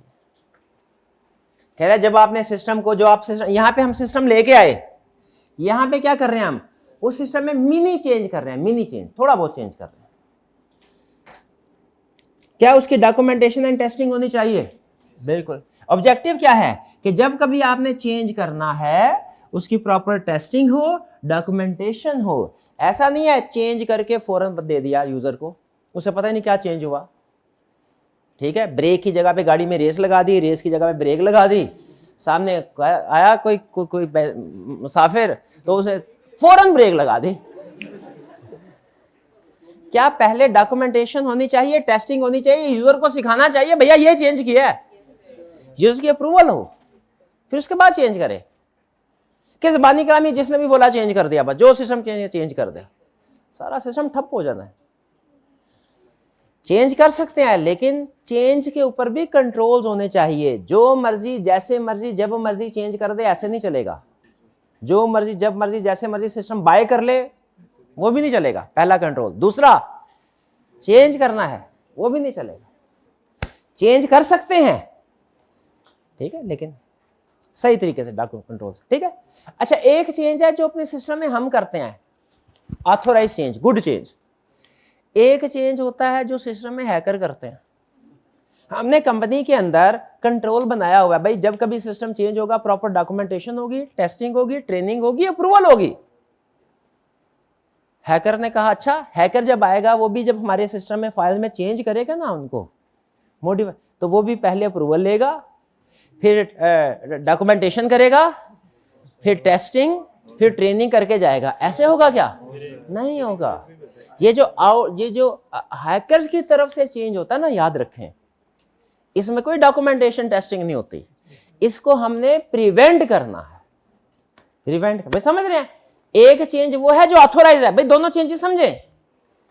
एक चेंज है जो हम कर रहे हैं, एक चेंज है जो अनऑथोराइज्ड है। हमारे वाला चेंज ऑथोराइज्ड है, ये वाला चेंज क्या है? ये वाला तो बिल्कुल ही नहीं होना चाहिए। ये वाला होना चाहिए लेकिन तरीके सलीके से होना चाहिए। ये अनऑथोराइज्ड चेंज तो बिल्कुल ही नहीं, इसको प्रिवेंट करना है, इसको प्रिवेंट करना है। Prevent unauthorised system changes program. अच्छा आप बताइए, मैंने अभी एग्जांपल नहीं बताई आपको, कैसे आप प्रिवेंट कर सकते हैं अनऑथोराइज्ड चेंज को? कैसे प्रिवेंट कर सकते हैं? स्ट्रॉन्ग पासवर्ड हो, शाबाश। फायरवॉल इंस्टॉल हो। फायरवॉल समझते हैं क्या होता है? चलिए फायरवॉल नहीं तो एंटीवायरस इंस्टॉल है, इनक्रिप्शन, शाबाश, बिल्कुल ठीक है, बिल्कुल ठीक।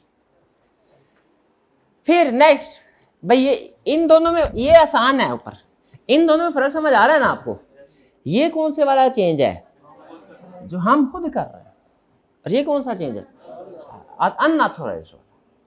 फिर करेक्ट प्रोग्राम वर्जन। बाज़ औक़ात ऐसा होता है, नेचर ऑफ बिजनेस ऐसा होता है, एक ही एप्लीकेशन के डिफरेंट वर्जन होते हैं। जैसे अगर कभी आप मैकडोनल्ड के KFC में जाए ना, उनकी मिडनाइट डील्स होते हैं। 12 बजे से पहले पहले उनकी एप्लीकेशन सेल सिस्टम की चल रही होती है, वो कोई और होती है, कोई और वर्जन होता है, उस पर रेट डिफरेंट होते हैं। जैसे ही 12 बजते हैं चेंज हो जाते हैं। तो मुझे बताइए, क्या बिलिंग के वक्त उन्हें ये इंश्योर करना चाहिए कि करेक्ट वर्जन यूज हो रहा है? 12 बजे से पहले वो मिडनाइट डील वाला प्रोग्राम रन कर देंगे, कंपनी को नुकसान है। 12 बजे के बाद रेगुलर वर्जन रन कर रहे होंगे, कस्टमर 2 लगा के जाएगा, कहेगा ऑफर है, दे क्यों नहीं रहे आप? दोनों सूरतों में नुकसान है। तो क्या होना चाहिए? अगर आपकी ऑर्गेनाइजेशन एक एप्लीकेशन के डिफरेंट वर्जन रन कर रही है तो उसे क्या करना चाहिए? इंश्योर करना चाहिए करेक्ट टाइम पे करेक्ट वर्जन यूज हो रहा हो। हमारी ऑर्गेनाइजेशन फर्ज कीजिए पेरोल में कंट्रोल है, क्या भाई 9 to 5 जॉब करेंगे, standard rate 200 rupees per hour पे पेमेंट होगी। 5 बजे के बाद ओवर टाइम करेंगे तो फिर 250 के हिसाब से पेमेंट होगी। मुझे अब बताइए, क्या डिफरेंट प्रोग्राम रन नहीं होने चाहिए? रेगुलर की कैलकुलेशन के लिए अलग, ओवर टाइम के लिए अलग, ये वर्जन। ठीक है, बाजू का नीड के हिसाब से ना कुछ ऑर्गेनाइजेशन में होता है। जैसे हर साल टैक्स के रूल्स बदलते हैं, हमने टैक्स कैलकुलेट करना है, एम्प्लॉयज का टैक्स कैलकुलेट करना है। 2025 में 2024 वाला भी सॉफ्टवेयर बना हुआ है, कौन सा वाला रन होना चाहिए 2025 में? 25 वाला वर्जन। अगर पुराना वर्जन यूज करेंगे तो टैक्स वाले भी सर पकड़ के बैठे करके आ रहे हैं, एम्प्लॉय भी कहेगा सर जी क्या कर रहे हैं, मेरा तो सब टैक्स कम होता। तो करेक्ट वर्जन ये डिपेंड करता है, कुछ जगहों पे डिफरेंट वर्जन यूज होते हैं, हर जगह पे नहीं होते। कुछ ऑर्गेनाइजेशन में होता है भाई दिन में आए रात में आए एक ही रेट के ऊपर आपको प्रोडक्ट मिलेगी, नहीं लेना। तो भाई करेक्ट वर्जन यूज, प्रोग्राम्स के सॉफ्टवेयर के डिफरेंट वर्जन होते हैं, बाज़ औक़ात, हमेशा नहीं होते, बाज़ औक़ात अगर हैं तो आपने देखना है कि किस टाइम पे कौन सा वर्जन यूज होना चाहिए। यूज करेक्ट वर्जन या डाटा। एक्सेस कंट्रोल ये तो हमने समझ लिया, ऊपर इधर समझ लिया था। एक्सेस कंट्रोल किधर समझाइए? एक्सेस कंट्रोल क्या करते हैं? ये अनऑथोराइज्ड एक्सेस को प्रिवेंट करते हैं। अब एक्सेस 2 तरह की हो सकती है, एक क्योंकि हमारे एसेट 2 तरह के हैं आईटी में, टेंजिबल भी इनटेंजिबल भी। टेंजिबल एसेट कौन सा है? मशीनरी, मशीनरी नहीं, इक्विपमेंट। ठीक है, मशीन तो मैन्युफैक्चरिंग में यूज होती है, आईटी में तो इक्विपमेंट, लैपटॉप, कंप्यूटर्स, सर्वर। और इनटेंजिबल कौन से है? Data, software. दोनों को प्रोटेक्ट होना चाहिए कि एक को? तो जो एक्सेस कंट्रोल अनऑथराइज्ड पर्सन को करीब आने से रोकते हैं फिजिकली, उनको क्या कहते हैं? Physical access control. और जो हमारे डाटा को अनऑथराइज्ड एक्सेस से रोकते हैं, इंटेंजिबल एसेट्स को, वो क्या है? लॉजिकल। आपको कार्ड दिए गए हैं भाई, फिजिकल स्टूडेंट कॉलेज आने से पहले कार्ड दिखाएगा, फिर उसे एंट्री मिलेगी, वरना एंट्री कोई नहीं मिलने। Physical access control. ऑनलाइन वालों को कोई इस तरह का कार्ड नहीं दिया गया, उनको यूजर नेम पासवर्ड दिया गया है ताकि वो हमारे रिसोर्सेज को एक्सेस कर। ये कौन सा कंट्रोल है? Logical access control. कौन सा कंट्रोल होना चाहिए? दोनों होने चाहिए, अपनी ऑर्गेनाइजेशन के नीड के लिहाज से देखें। और कंटिन्यूटी ऑफ ऑपरेशन ये क्या है? कि दुआ भी करते रहने हैं, दुआ भी करनी है, दुआ भी करनी है कि सारे कंट्रोल चलते रहें, कोई प्रॉब्लम आई ना जिंदगी में। लेकिन वर्स्ट के लिए तैयार भी रहना है। Hope for the best, get prepared for the worst के लिए तैयार भी रहना है। क्या कैसे? कंटिन्यूटी ऑफ, ऐसा पहले से सोच के रखना है कि अगर कोई ऐसा मसला आया, हैकर ने अटैक किया, इस वजह से हम सारे एसेट्स तबाह बर्बाद हो गए, उस वक्त हम क्या करेंगे? यह है कंटिन्यूटी ऑफ ऑपरेशन। जब कभी डिजास्टर आ जाए तो उसके बाद हमने कैसे कंटिन्यूटी ऑफ ऑपरेशन को इंश्योर करना है। भाई ये सोच के रखना चाहिए कि नहीं हमारे आईटी सिस्टम में प्लान में ये बात शामिल होनी चाहिए कि नहीं, कंटिन्यूटी ऑफ ऑपरेशन नहीं चाहिए कि फैक्ट्री को आग लगी उस आग में हम भी जंप लगा दें भैया इसके साथ हमारी जिंदगी, ऐसे थोड़ी है।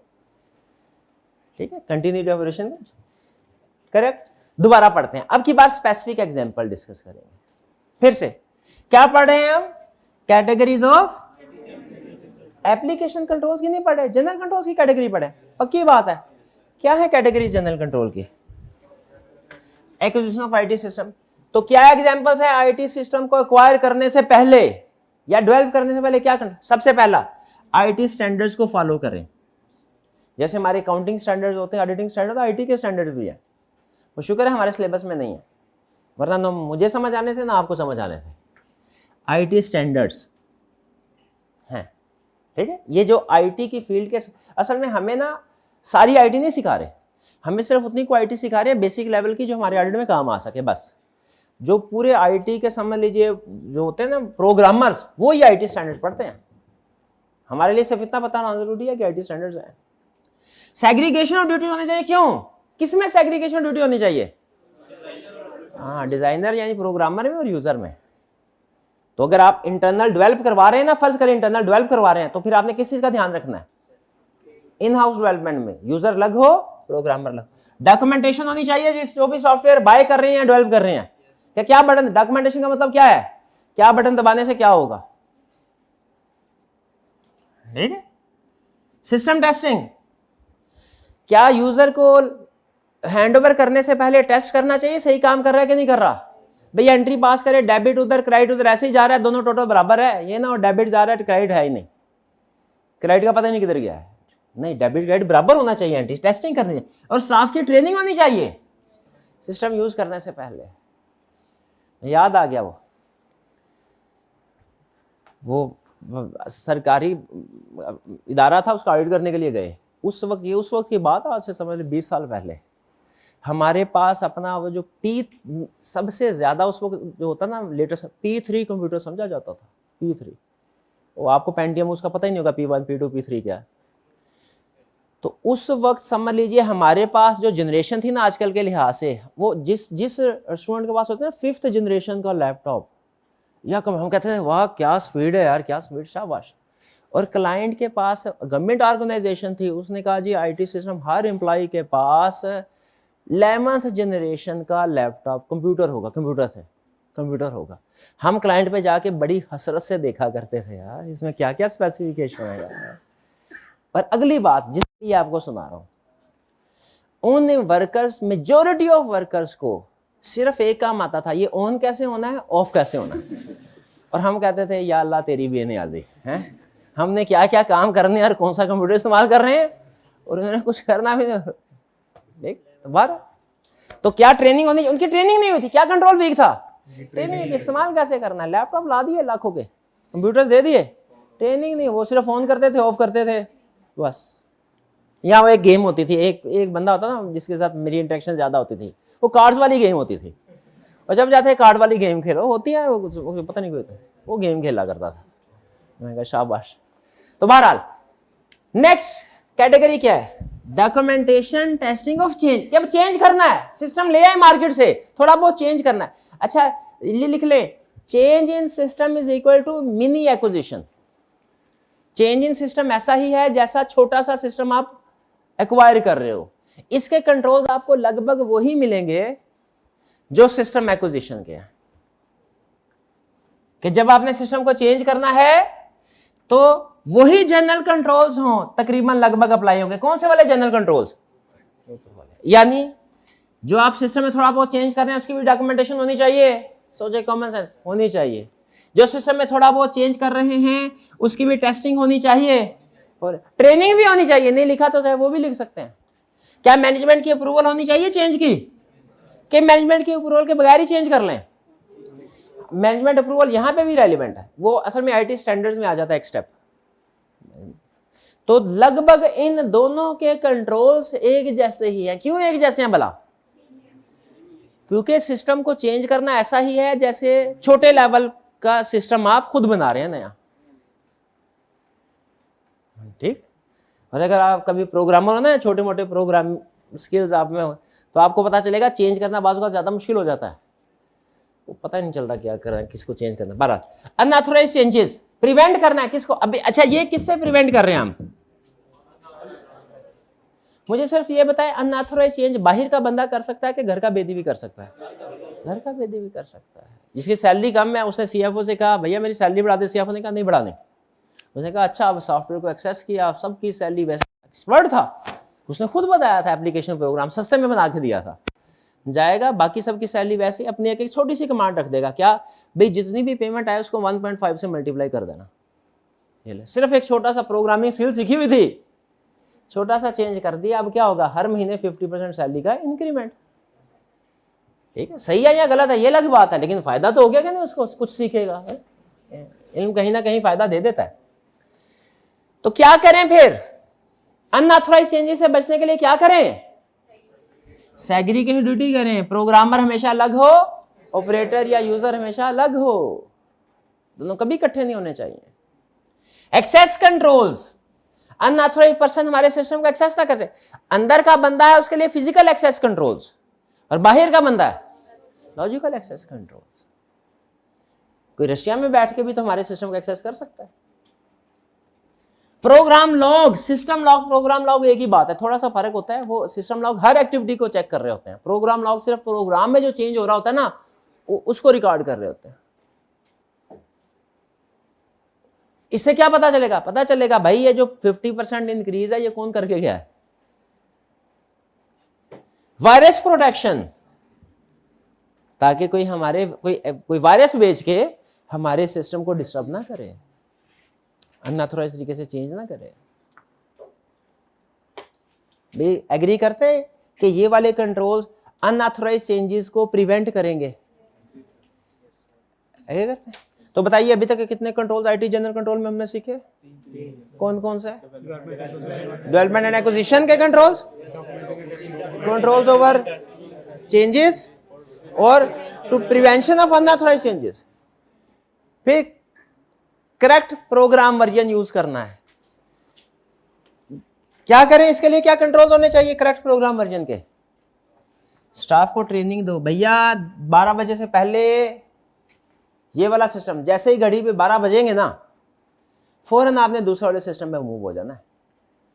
अगर छोटी ऑर्गेनाइजेशन हो तो मैनुअली ट्रेनिंग देते हैं, बड़ी ऑर्गेनाइजेशन हो तो जॉब शेड्यूलिंग कर देता है, यानी सिस्टम के अंदर ही शेड्यूल लगा देते हैं कि 12 बजे से पहले ये, जैसे ही 12 बजे सिस्टम को इंस्ट्रक्शन मिल जाती हैं कि आपने न्यू वर्जन को यूज करना। सुपरविजन हो, कोई पर्सन सुपरवाइज कर रहा हो, 12 बजे से पहले भाई बिल बनाया, बताओ दिखाओ कौन से वाला बिल बना है, हाँ ये पुराने रेगुलर रेट पे है। 12 बजे के बाद वाला भी, कोई 50 कस्टमर आए 12 बजे के बाद, वहां पे जो ब्रांच का मैनेजर है उससे 2-3 इनवॉइसेस को देखना चाहिए, सारी 2-3 को, कि जो सॉफ्टवेयर यूज कर रहा है वो अब रिवाइज वाले वर्जन को यूज कर रहा है। सुपरविजन और रिव्यू, सुपरविजन है रोज के रोज देखें उसी टाइम 12 बजे के बाद सैंपल बेस पे कि करेक्ट वर्जन यूज हो रहा है। मैनेजमेंट रिव्यू क्या है? बाद में मंथ एंड पे जाके देख लें, वीकेंड पे जाके देख लें, क्योंकि हर ट्रांजैक्शन के ऊपर उसकी टाइमिंग होती है ना, तो आप महीने बाद भी जाके देख सकते हैं कि जो 4 तारीख को ट्रांजैक्शन हुई थी 2:03 पे सुबह के, उसमें कौन से वाला वर्जन यूज किया गया था। यह करेक्ट वर्जन को इंश्योर करना। क्या ट्रेनिंग दो एम्प्लॉइज को अगर मैनुअल काम है, नहीं तो जॉब शेड्यूलिंग करो। जॉब शेड्यूलिंग का मतलब क्या? सिस्टम में शेड्यूल डाल दो, इस टाइम पे ये वाली जॉब रन होगी, इस टाइम पे ये वाले। और सुपरवाइज और रिव्यू, ये तो मैनुअल कंट्रोल्स हैं। आईटी सिस्टम में मैनुअल कंट्रोल्स भी हो सकते हैं, सुपरविजन आईटी कंट्रोल्स में आ सकता है।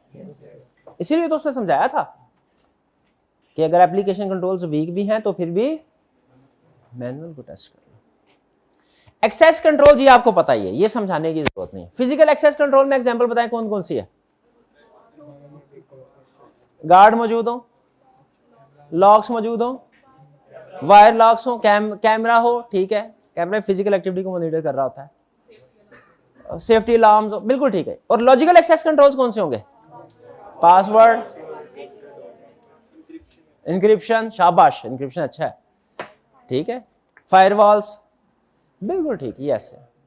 एक्सेस राइट्स होने चाहिए, कि कौन सा, आपको पता है हमारे LMS के ऊपर जो IT सिस्टम हम यूज कर रहे हैं ना, इसमें स्टूडेंट का भी काउंट होता है, TA का भी होता है, टीचर का भी होता है और एडमिन का भी होता है। हर एक को उसके रोल के लिहाज से राइट्स दिए गए हैं। मेरे पास टीचर का राइट है, मैं लेक्चर्स में चेंज कर सकता हूँ, रिसोर्सेज डिलीट कर सकता हूँ, अपलोड कर सकता हूँ, ठीक है, टेस्ट अपलोड, लेकिन मैं सिस्टम में चेंज नहीं कर सकता, नया कोर्स नहीं बना सकता, वो एडमिन वाले बनाएंगे। एग्जिस्टिंग कोर्स में मुझे एनरोल कर सकते हैं। अब इसी तरह TA है, वो लेक्चर से रिलेटेड चीजें नहीं कर सकते, वो टेस्ट चेक कर सकते हैं। अब स्टूडेंट है, वो कुछ भी नहीं, वो सिर्फ व्यू कर सकता है या टेस्ट अपलोड कर सकता है। तो मुझे बताइए, अब क्या स्टूडेंट को अगर आपके ख्याल में एडमिन के राइट्स मिल जाएं, अच्छी बात है, वो पता चले वो 500 में बेच रहा है, 500 एडमिन राइट्स मिल गए, जिस यूजर को चाहे मैं एनरोल कर, आज जी 500 रुपये में, 300 रुपये में, क्योंकि कौन से पैसे लगे हुए, दूसरे के चाहे लाखों रुपए लगे हैं, उसके तो नहीं ना लगे, उसके लिए तो 100 में भी मुनाफा ही है, ऐसा ही है। तो बताइए क्या राइट्स को क्लासिफाई, और जब कोई स्टूडेंट छोड़ के चला जाए तो उसके राइट्स को डिसेबल नहीं करना चाहिए, सारी उम्र के लिए उसको दे देना चाहिए, ऐसा है क्या? कि जैसे कोई एम्प्लॉय हमारा ऑर्गेनाइजेशन छोड़ के गया, फौरन उसके राइट्स को खत्म कर देना चाहिए, उसका कोई ताल्लुक नहीं है, 5 साल तक दे देना चाहिए उसका। हाँ जी, चले access control, continuity of operation, वही बैकअप वगैरह। फर्ज कीजिए ये कंट्रोल सारे सही काम कर रहे थे, लेकिन अचानक कोई हैकर आया, सुपर हैकर, उसने सारा कुछ आपका तबाह बर्बाद करके रख दिया, हार्डवेयर आग लग गई, डाटा डिस्ट्रॉय हो गया सारा, क्या करेंगे? सबसे पहले कोशिश करनी है डिजास्टर प्रिवेंट करने के लिए। प्रिवेंशन कैसे होगी कि फायर अलार्म वगैरह इंस्टॉल करें। फिर उसके बाद रिकवरी, जज़ाकल्लाह, रिकवरी के लिए क्या प्रोग्राम, 3 चीजें, हार्डवेयर रिस्टोर करने के लिए क्या करेंगे? इंश्योरेंस करवाएंगे। डाटा रिकवर करने के लिए बैकअप कंट्रोल, इंश्योरेंस भी एक कंट्रोल है, बैकअप भी एक कंट्रोल है। कौन सा? Continuity operation. ये ऐसे कंट्रोल्स हैं जो अगर डिजास्टर अगर हो जाए उसके बाद वाले हैं, ये यूनिक है बाकी सबसे। बाकी सबका मकसद था कि मसला हो ही ना, कंटिन्यूटी ऑफ ऑपरेशन का मसला क्या हो गया तो कैसे इसको रिकवर करना, ठीक है। अच्छा, इसमें बात हुआ था, आपको एक बात बताऊं मजे की। सम टाइम एक होता है सर्विस लेवल एग्रीमेंट, SLA बोलते हैं उसको IT के। सर्विस लेवल एग्रीमेंट ये होते हैं, जैसे कॉलेज ने भी किया हुआ है कि कंप्यूटर है ना, 60-70 कंप्यूटर फॉर एग्जांपल, तो इनमें रोज कोई ना कोई प्रॉब्लम होती है। एक ऑप्शन ये होती है कि आप कोई टेक्नीशियन अपने पास एम्प्लॉय रख लें जो इसको ठीक कर सकता हो। एक ऑप्शन होती है आउटसोर्स करें। आउटसोर्स जब आप करते हैं ना, तो एक तो ऑप्शन ये होगी कि जैसे जैसे मसला है वैसे वैसे ठीक करवाएंगे। एक ऑप्शन ये होती है उन्हें कहे भाईजान हमारे जितने भी कंप्यूटर जब भी खराब होंगे ना, आपने ठीक करने हैं, हमारे साथ अभी एग्री कर लें, एक रेट मुका लें हमारे साथ कि पूरे महीने का क्या लेंगे। अब 10 कंप्यूटर खराब हो या 100 करने आपने, ये कहलाता है सर्विस लेवल एग्रीमेंट। जब आप कंटिन्यूस बेसिस पे आउटसोर्स करते हैं इस तरह की सर्विस, ये भी आपकी कंटिन्यूटी ऑफ ऑपरेशन के लिए रेलिवेंट एग्रीमेंट है। क्यों? कंप्यूटर खराब हो गया, ठीक करेगा। लेकिन अगर सारे कंप्यूटर खराब हो जाए फिर क्या होगा? किसी और एंटिटी के साथ एग्रीमेंट। हम साथ वाले कॉलेज से कहेंगे भाईजान, हाँ कंपेटिटर्स हैं, लेकिन जाहिर है वो बिजनेस रिलेशनशिप अलग, पर्सनल रिलेशनशिप अलग। ऐसा करते हैं बिजनेस में भी, हम एक दूसरे के साथ एग्रीमेंट करते हैं। देखिए मसला हमें भी आ सकता है, मसला आपको भी आ सकता है, एग्रीमेंट कर लेते हैं। आपको मसला है, आप हमारी लैब इस्तेमाल कर लीजिएगा, हमें प्रॉब्लम आई आर्जी तौर पे, हम जब तक रिकवरी नहीं होती आपकी लैब इस्तेमाल कर लेंगे, कुछ मैनेज कर लेंगे। प्रॉब्लम आएगी जरूर, किसी तरीके से सुबह शाम करके मैनेज कर लेंगे।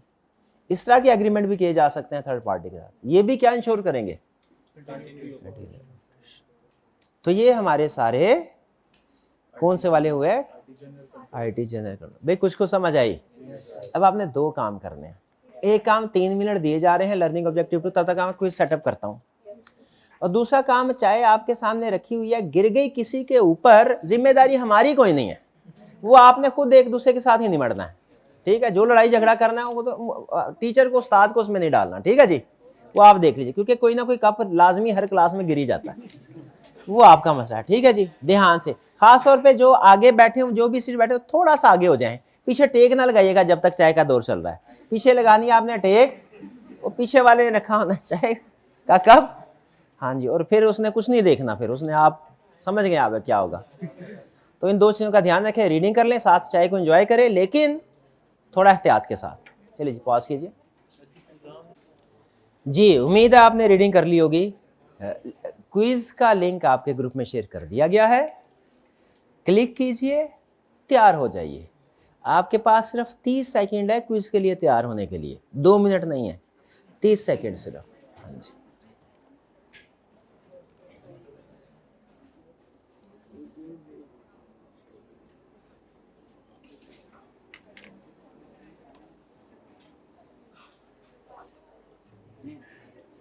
करें जी स्टार्ट, तैयार हैं?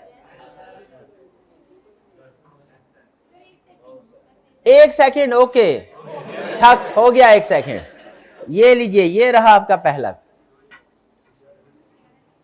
क्वेश्चन 1।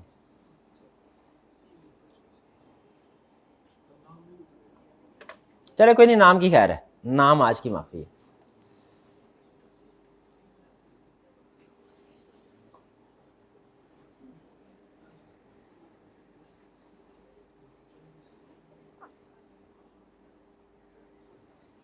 अब्बास लिमिटेड ने कोई कंट्रोल निगलेक्ट किया है?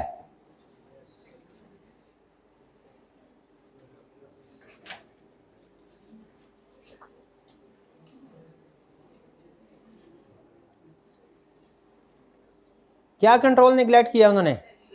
सेग्रीगेटेड का जो प्रोग्रामर है वही यूजर भी है? ना ना ना, ये तो गलत हो गया। नेक्स्ट,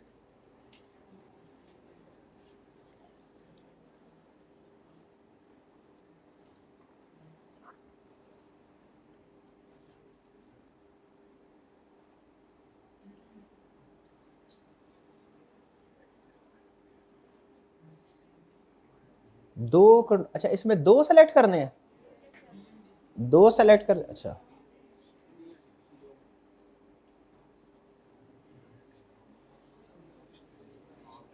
कौन से वाले कंट्रोल्स वायलेट हुए हैं? कौन से वाले? अच्छा, लॉजिकल एक्सेस कंट्रोल वायलेट हुआ है? नहीं। Staff training? नहीं। लाइव टेस्टिंग हुआ? ये लाइव टेस्टिंग, हालांकि उन्हें टेस्टिंग क्या करनी चाहिए थी? ऑफलाइन करनी चाहिए थी। रिटर्न मैनेजमेंट अप्रूवल, ये भी वायलेट हुआ है। ये 2 सी और डी वायलेट हुआ है, ऐसा ही है, सी और डी।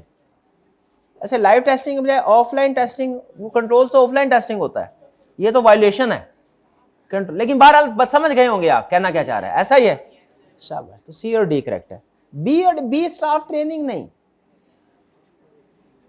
अपडेट किया है।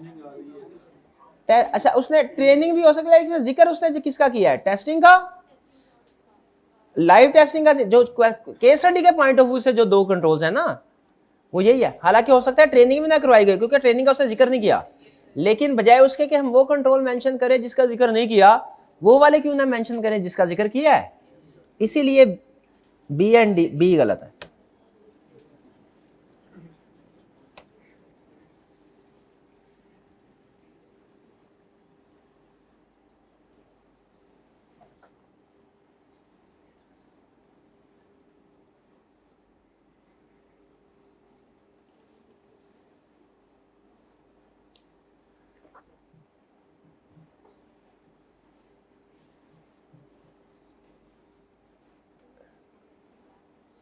कौन से वाला?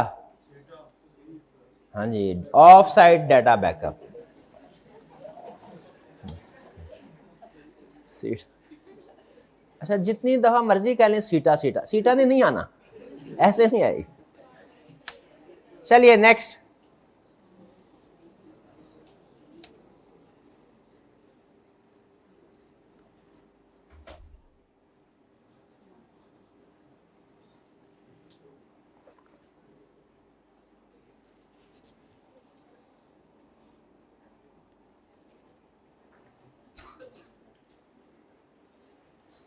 फाइनेंस में शेयर में ट्रांसफर हो गया, लेकिन फाइनेंस का भी एक्टिव है उसका अकाउंट। डीएक्टिव, पुराने अकाउंट डीएक्टिवेट कर देने चाहिए, दोनों ही रहे ठीक है। कभी कभार वो चेक कर लिया करेगा कि क्या रिपोर्ट नहीं किया कर।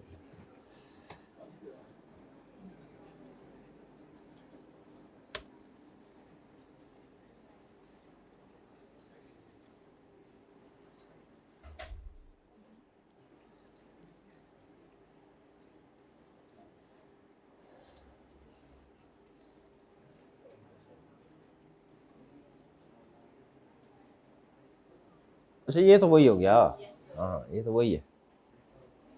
कौन से वाला? Segregation of duties.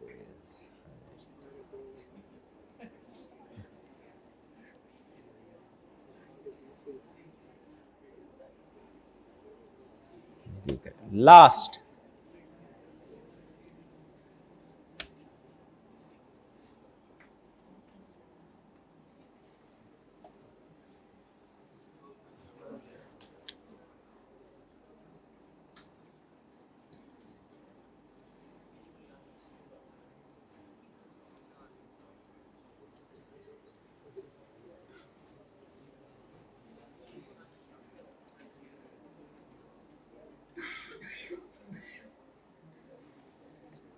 जी, कोई ओल्ड वर्जन इस्तेमाल कर लिया उसने।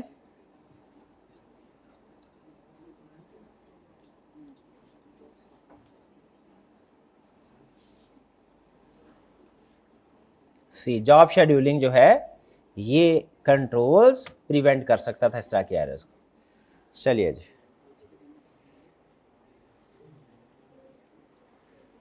सर टॉपर्स फर्स्ट पोजीशन, शाबाश। किन क्या फर्स्ट पोजीशन दीजिए prize? Second position, second, third position and पे fourth position, fourth, fifth position, sixth position, hybrid में, शाबाश। हाइब्रिड, हाँ बिल्कुल बिल्कुल, देख लिया भाई, देख लिया, ओके ओके, देख लिया, तीन हो गया। Six, seventh position, eighth position, ninth position, 10th position, शाबाश। चलिए अब चलते हैं हम अपने नेक्स्ट लर्निंग। देखिए अभी तक हमने क्या सीखा? हमने लर्निंग ऑब्जेक्टिव 1 में आईटी सिस्टम की टाइप सीखी, लर्निंग ऑब्जेक्टिव 2 में आईटी जनरल कंट्रोल्स की टाइप सीखी, और अब क्या सीखने जा रहे हैं? एप्लीकेशन। बहुत आसान। कोई भी एप्लीकेशन जो होती है ना, उसमें 3 स्टेप्स होते हैं, इनपुट, प्रोसेसिंग, आउटपुट। लेकिन वो इन प्रोसेस के लिए खास तौर पे सारे इनपुट में कुछ ना कुछ डाटा भी यूज कर रहे होते हैं। जैसे अगर सेल्स एप्लीकेशन होगी ना, तो वो जो डायरेक्टर्स ने रेट लिस्ट अप्रूव की हुई है, वो डाटा भी चाहिए होगा इन सेल्स एप्लीकेशन को वर्क करने के लिए। तो मास्टर फाइल या स्टैंडिंग डाटा भी मेंटेन हो रहा होता है हर एप्लीकेशन का, ठीक है। जैसे रिसीवेबल की एप्लीकेशन होगी तो उसमें मास्टर फाइल या स्टैंडिंग डाटा में कस्टमर की लिस्ट होगी और हर कस्टमर की जो क्रेडिट लिमिट अप्रूव की गई है वो होगी, ठीक है। सेल्स एप्लीकेशन में मैंने बताया अप्रूव्ड प्राइस लिस्ट होगी। तो किसी भी एप्लीकेशन के 4 स्टेप्स या फेजेस होते हैं, input, processing, output, master file and standing data. Master file and standing data में वो डाटा यूज हो रहा है जो कि इस सिस्टम को में यूज होगा किसी ना किसी स्टेज पे। हमारे सिलेबस में गुड न्यूज आपके लिए ये है कि उसने सिर्फ इनपुट कंट्रोल्स रखे हैं, input IT controls. Processing controls और आउटपुट कंट्रोल्स पहले कभी हमारे सिलेबस में होते थे, अब नहीं है। छोटी सी एग्जांपल, अगर हम सेल्स एप्लीकेशन की बात करें, एग्जांपल वो जो आप ऑब्जर्व करते हैं डिपार्टमेंटल स्टोर में, उसमें एक कस्टमर घूम फिर के सामान अपनी पसंद का चूज कर रहा है, ये मैंने ये भी खरीदना है, आज ये भी खरीदना है, ये भी खरीदना है। ये बताइए क्या इनपुट कंट्रोल्स में आएगा, प्रोसेसिंग में या एप्लीकेशन में? ये कहीं पे भी नहीं आएगा। ये अभी सिस्टम की एक्टिविटी स्टार्ट ही नहीं हुई। सिस्टम की एक्टिविटी स्टार्ट कहां से होगी?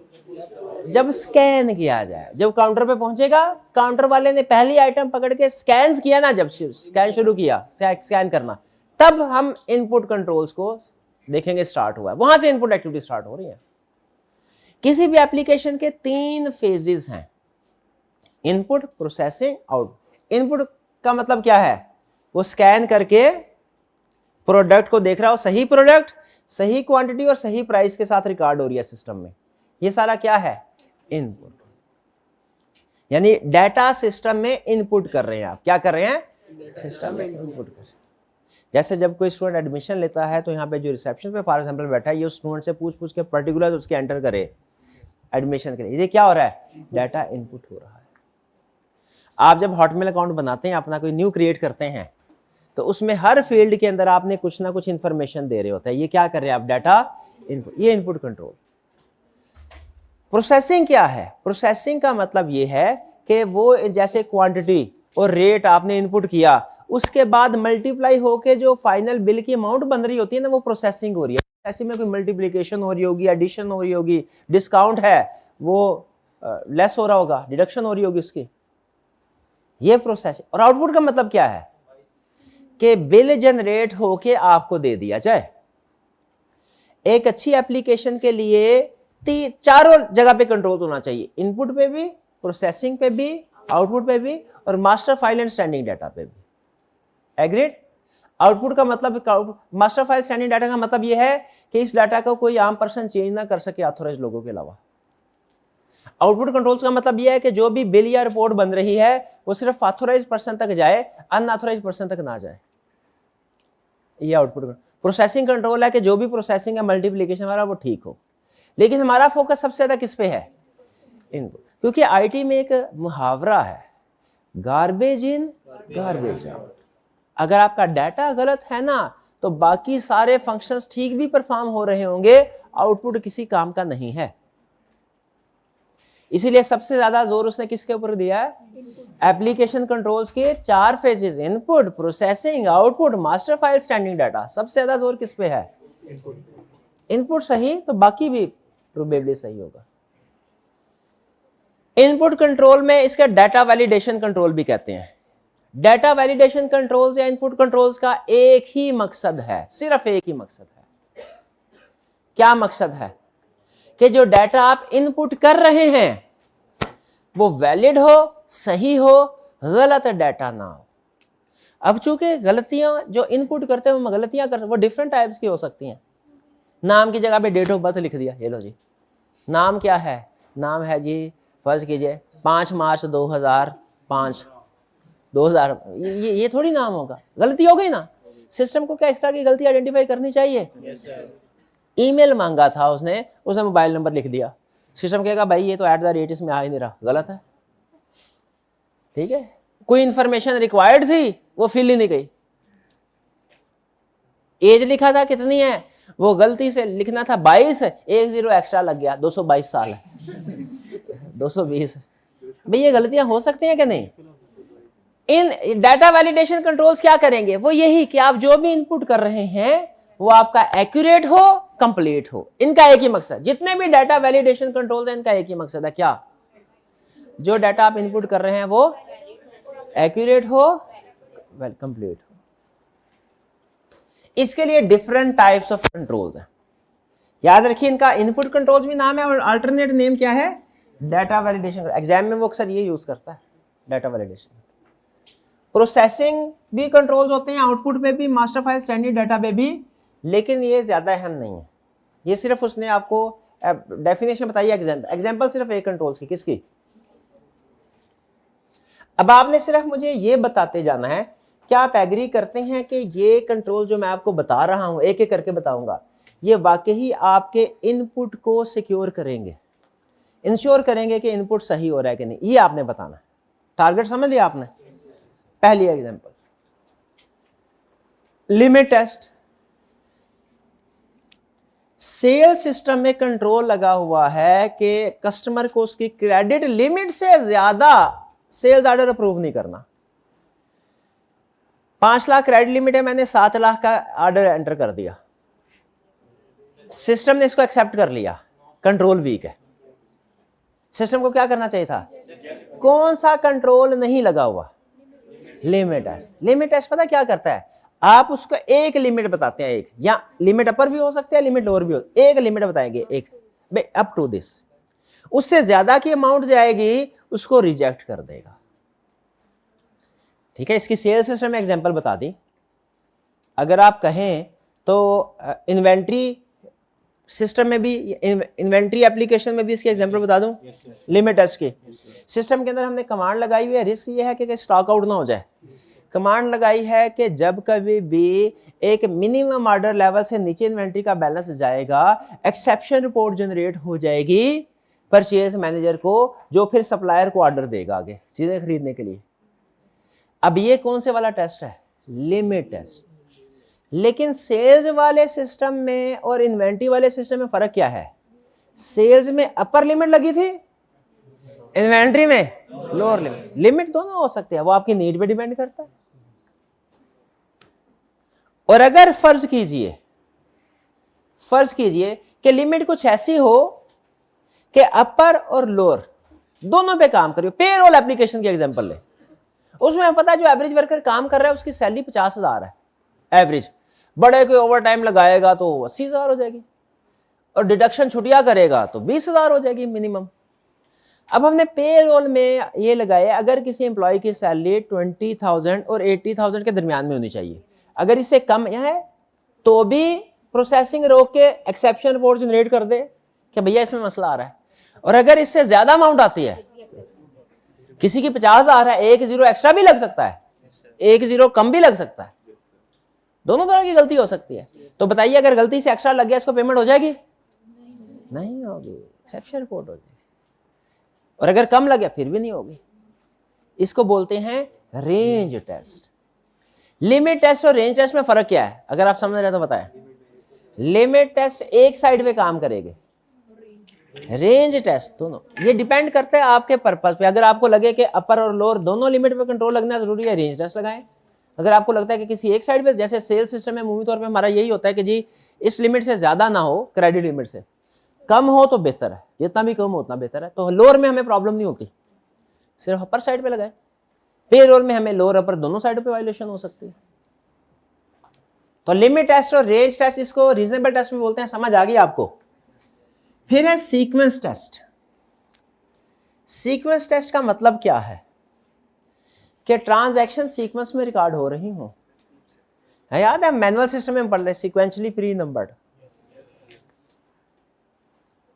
अगर ट्रांजैक्शन सीक्वेंस में नहीं है तो फिर आपका यानी वो ट्रांजैक्शन मिस हो सकती है। मिस होगी तो आपको पता ही नहीं चलेगा। तो हर ट्रांजैक्शन में नेक्स्ट ट्रांजैक्शन का नंबर वही होना चाहिए जो प्रीवियस ट्रांजैक्शन से आगे वाला है। अगर ब्रेक्स के साथ नंबर रिकॉर्ड हो रहे हैं तो हमारे लिए कंप्लीटनेस को इंश्योर करना प्रॉब्लम होगी। तो आप बताइए, खुद एग्री करते हैं कि जो ट्रांजैक्शन है आईटी सिस्टम में सीक्वेंस के लिहाज से होनी चाहिए? अगर कभी आपने माइक्रोसॉफ्ट वर्ड पे काम किया है ना, तो उस पर प्री नंबरिंग अगर आपने लगाई है तो हमेशा आप देखेंगे उसका कंट्रोल बहुत स्ट्रांग है। हमेशा जब पेज नंबर 1 के बाद नेक्स्ट नंबर आता है वो कौन सा होता है? 2 होता है। 2 के बाद 3 होगा। कभी ऐसा हुआ 3 के बाद 5 हुआ? अगर कभी ऐसा आता तो हम क्या कहते हैं उसके कंट्रोल्स, कौन सा कंट्रोल वीक है? सीक्वेंस। अगर सीक्वेंस में तुम्हें इतना ही पता, डॉक्यूमेंट सीक्वेंस में होनी चाहिए। ऑडिट में याद रखें हर डॉक्यूमेंट सीक्वेंस में होनी चाहिए। एग्जिस्टेंस टेस्ट का मतलब क्या है? अब देखिए कंट्रोल्स के ना मैं डिफरेंट एग्जांपल आपको दे रहा हूं, कभी सेल्स सिस्टम में कभी पे, क्योंकि वो डिफरेंट प्लेस पे यूज, किसी अकाउंट में कोई कंट्रोल्स रेलेवेंट है तो किसी में कोई। एग्जिस्टेंस टेस्ट मैं प्रॉब्लम आपको बताऊंगा, आपने हल आपने बताना है। मैं पेरोल सुपरवाइजर हूं, मैंने एक फेक एम्प्लॉय को एंट्री कर दी है, उसको फेक नंबर दे दिया, एम्प्लॉय कोड नंबर 17852, नाम लिख दिया, उसकी सैलरी प्रोसेस हो गई और एक अकाउंट में गई। वो अकाउंट मेरे दोस्त का था, मैंने उससे कहा एटीएम के जरिए पैसे निकलवाओ, आधे तुम्हारे आधे मेरे। अब मसला क्या है कि मेरी पेरोल में एक ऐसी ट्रांजैक्शन आ गई है जो कि जेन्युइन लिस्ट ऑफ एम्प्लॉय जो ह्यूमन रिसोर्स डिपार्टमेंट में मेंटेन हुई है, उसमें वो रिकॉर्ड शामिल नहीं है। समझ रहे हैं? पेरोल में ऐसी एंट्री आ गई शामिल नहीं। बताइए कौन सा कंट्रोल? एग्जिस्टेंस। कौन सा कंट्रोल वीक है यहां पे? एग्जिस्टेंस टेस्ट का मतलब मकसद ये होता है कि आपके जेन्युइन सोर्स में जो लिस्ट ऑफ आइटम्स मौजूद है, जब आप कोई अलग से ट्रांजैक्शन कर रहे हो तो ये चेक किया जाए वो जेन्युइन लिस्ट में शामिल है कि नहीं। अगर जेन्युइन लिस्ट में शामिल है तो वो ओके, अगर वहां एग्जिस्ट नहीं कर रही ठीक है। तो यहाँ पे अगर हम फेक एम्प्लॉय रिकॉर्ड करते हैं, मुझे खुद बताइए, पेरोल एप्लीकेशन को प्रोसेस होने से पहले, पेमेंट प्रोसेस करने से पहले, पेरोल एप्लीकेशन को, पेरोल में जितने भी एम्प्लॉइज हैं उन्हें किसी जेन्युइन सोर्स डॉक्यूमेंट के साथ कंपेयर करना चाहिए कि वहां पे एग्जिस्ट कर रहे हैं कि नहीं कर रहे।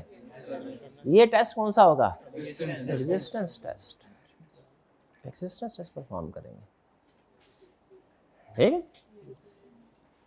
एक था, पुरानी बात है, वो शर्ट बाय करने के लिए गया स्टोर में, वो घंटा लगा के शर्ट पसंद आई, उधर गया, कहने लगा सर ये नई आइटम आई है, इसलिए इसके ऊपर डिस्काउंट वगैरह कोई नहीं है। मैं कहा करता कोई नहीं। उसने किया, थोड़ी देर बाद कहने लगा सर ये कुछ ज़्यादा ही नई आइटम है, ये आपको सेल नहीं कर सकते। मैंने कहा क्यों नहीं कर सकते? कहने लगा सर अभी हमारा जो डेटाबेस है ना उसमें इस प्रोडक्ट का आईडी कोड एंट्री नहीं हुआ। तो उसने कौन सा कंट्रोल लगाया था? एग्जिस्टेंस नहीं था, वो नहीं इन्वाइस में, लेकिन कहीं ना कोई कंट्रोल वीक होगा, प्रॉपर अपडेटिंग का कंट्रोल वीक होगा। नहीं, मैनुअल इन्वाइस नहीं बना रहा था वो, कहता सर मैंने कहा मैनुअल इन्वाइस बना दे, कहता सर मैनुअल नहीं, हालांकि प्राइस उसके ऊपर लिखी हुई थी, क्या है प्राइस, कहता हमारा सारा रिकॉर्ड सर कंप्यूटराइज्ड है। बहरहाल, अच्छा बैच टोटल क्या है? आपको याद है सेल्स सिस्टम में हमने पढ़ा था, जो अकाउंट्स डिपार्टमेंट है ना, जब उसके पास 10 इनवाइसेस आएंगी वो सिस्टम में रिकॉर्ड करेगा, उसके बाद उसे क्या मैच करना चाहिए कि जो मेरे पास 10 सेल इनवाइसेस आई हैं, गुड डिस्पैच नोट आया है, सेल्स ऑर्डर आया है, ये 10 इनवाइसेस, और जो मैंने सिस्टम में रिकॉर्ड किए हैं 10 इनवाइसेस, ये दोनों बराबर है कि नहीं? मैच करना चाहिए कि नहीं? करना चाहिए। ये ना स्टूडेंट्स एडमिशन फॉर्म कॉलेज को जमा करवाए 50 ने, कॉलेज ने आगे भेजे 48 के 2 रह ही गए, बाद में पता चला वो मैच नहीं किए थे। क्या सिस्टम में एंट्री करने के बाद एक दफा मैनुअली मैच कर लेना चाहिए कि मैनुअल ट्रांजैक्शन इतनी है, सिस्टम में इतनी है, कोई कम ज्यादा तो नहीं है? इसको कहते हैं बैच टोटल, क्योंकि ये बैच की शक्ल में सारी ट्रांजैक्शन आप एक ही दफा रिकॉर्ड कर रहे होते हैं। बैच टोटल 2 तरह से अप्लाई हो सकता है। नंबर 1, नंबर ऑफ ट्रांजैक्शन, नहीं होएगा दोनों में टोटल ही। एक में नंबर ऑफ ट्रांजैक्शन मैच करते हैं कि भैया इधर सेल इनवॉइसेस 10 हैं, उधर भी 10 रिकॉर्ड हुए, उधर 9 तो नहीं है। और दूसरे में क्या करते हैं? Amount of transaction, control total. एक होता है transaction count, number of transaction, एक होता है कंट्रोल टोटल, अमाउंट मेजर करो। हो सकता है 10 की 10 रिकॉर्ड हो, हर एक का 0 कम हो, 2 तरह। ये दोनों ही बैच टोटल में आते हैं। बैच टोटल क्यों बोलते हैं? क्योंकि बैच की शक्ल में रात को इकट्ठे 10 एंट्रीज आपने रिकॉर्ड करनी है, अकाउंट्स वाले ने रियल टाइम नहीं प्रोसेसिंग कर रहा। अकाउंट्स वाला कह रहा है भाई रोज की ट्रांजैक्शन रोज होनी चाहिए, ये ठीक है, हर घंटे की ट्रांजैक्शन हर घंटे में, ये जरूरी तो नहीं है। सेल रिकॉर्ड कर रहे हैं, हम कौन सा कि बैंक में बैठे हैं कि कस्टमर ने 10 बजे अगर पैसे निकलवाए हैं तो 10 बजे रिकॉर्ड अपडेट होना चाहिए, 11 बजे दोबारा ना निकलवा ले। बैंक में तो रियल टाइम प्रोसेसिंग जरूरी है, हर जगह रियल टाइम जरूरी नहीं है। जहाँ पे बैच प्रोसेसिंग हो सकती है वहां पे फिर बैच प्रोसेसिंग, रात को सारे सेल्स की ट्रांजैक्शन इकट्ठी की प्रोसेस कर, फिर उसके बाद टोटल देखना है, ट्रांजैक्शन थी कितनी, प्रोसेस कितनी। ये कौन सा कंट्रोल कहलाता है सारे इजी कंट्रोल्स, ये सारे इजी है। कंप्लीटनेस चेक, फॉर्म फिल कर रहा था, अकाउंट क्रिएट करना था, उसमें डेट ऑफ बर्थ रह गई, एक फील्ड मिसिंग हो गई। क्या हो गई? क्या है ये? लेकिन उसने सिस्टम ने अकाउंट क्रिएट नहीं किया, उसने फौरन कहा भाईजान ऊपर जाओ, वापस रेड कर दिया उसने, इसको फिल करो। ये कौन सा चेक? कंप्लीटनेस, कि आपके डाटा के अंदर कोई भी फील्ड ब्लैंक ना रहे। डुप्लीकेट चेक, नाम से जाहिर है, थोड़ा समझना शुरू हो जाएंगे ना, आपको नाम से खुद ही पता चल जाएगा इसमें हो क्या रहा है। डुप्लीकेट चेक क्या कर रहा है? सीक्वेंस टेस्ट ने क्या देखा था? दरमियान में कोई मिट ना हो ट्रांजैक्शन। डुप्लीकेट चेक क्या कर रहा है? 2 दफा ना हो जाए, ऑलरेडी अगर की हुई है तो। कुछ जगहों पे डुप्लीकेट में प्रॉब्लम कोई नहीं होती, कुछ जगह पे प्रॉब्लम होती है, तो जहां पे डुप्लीकेट एंट्री में प्रॉब्लम हो कर सकते हैं। आई कैब में अगर हम बैठे हैं, CRN वाली फील्ड जो है ना उस पर डुप्लीकेट टेस्ट लगना चाहिए, नेम वाली फील्ड पे डुप्लीकेट टेस्ट नहीं लगना चाहिए। क्यों नहीं? एक नाम के 2 हो सकते हैं, लेकिन एक CRN के 2 लोग नहीं होने चाहिए। तो वो डिपेंड करता है कहाँ आपने डुप्लीकेट टेस्ट लगाना है, कहाँ नहीं। चेक डिजिट, चेक डिजिट आपको आखिरी लेक्चर में समझाना है, अभी नहीं समझाना। इसका मैंने आपको वैसे बता देता हूं है क्या। एक इसकी कैलकुलेशन है, एक इसका कंसेप्ट है। बुक में कंसेप्ट ही है, मतलब स्लेब ये यहाँ पे कंसेप्ट, लेकिन मैं इसकी कैलकुलेशन भी आपको समझाऊंगा, वो आखिरी लेक्चर में। कंसेप्ट सुन लें। कैश सेल की एंट्री पास करें। अब आपको स्टूडेंट लाइफ और प्रैक्टिकल लाइफ का छोटा सा फर्क बताने लगा हूं। क्या entry pass? Cash debit sale. Practice में ये एंट्री कभी भी दुनिया की किसी कंपनी में पास नहीं होती। दुनिया की किसी कंपनी में कैश सेल की एंट्री पास नहीं होती। क्या एंट्री पास होती है? Account number 25 debit, account number 37 credit. Practice में अकाउंट चार्ट ऑफ अकाउंट बना होता है, शायद कभी बताया होगा आपको। अच्छा, उसकी डिस्क्रिप्शन में यही होगा। फॉर एग्जांपल 25 नंबर है ना, उसके आगे लिखा होगा कैश, 37 के आगे लिखा होगा सेल्स। प्रैक्टिस में एंट्रीज इंग्लिश के साथ नहीं होती, कोड्स के साथ होती। ठीक है, हमें तो चले स्टूडेंट का इंटरेक्शन होता है, कुछ स्टूडेंट का नाम अंदाजा होता है। कॉलेज मैनेजमेंट के लिए वो आपके नाम को नहीं जानती, वो आपके सीआरएन को जानता। आई क्या भी आपके सीआरएन को जानता है, कहता है कम्युनिकेशन करते हुए मुझे अपना नाम ना बताओ, सीआरएन बताओ। बैंक वाला जब ट्रांजैक्शन रिकॉर्ड कर रहा होता है ना, आप वेब से निकलवाते हैं, वो कहता है आपका अकाउंट डेबिट और कैश क्रेडिट, वो आपका नाम डेबिट कभी नहीं करता, काउंट कोड कर। तो प्रैक्टिस में याद रखिएगा, जो काउंटिंग सिस्टम चल रहा होता है ना, वो चार्ट ऑफ अकाउंट्स की बेस पे चल रहा होता है। अकाउंट, अच्छा अकाउंट में प्रॉब्लम ये होती है, जैसे आप फर्ज कीजिए 25837 को डेबिट करना है आपने, तो उसमें प्रॉब्लम ये होती है 25837 है, इसको आप 25387 कर सकते हैं, ट्रांसपोजिशन एरर हो सकता है, तो एक का किसी दूसरे के अकाउंट में चली जाएगी अमाउंट। इसको रोकना चाहिए, ऐसा ही है।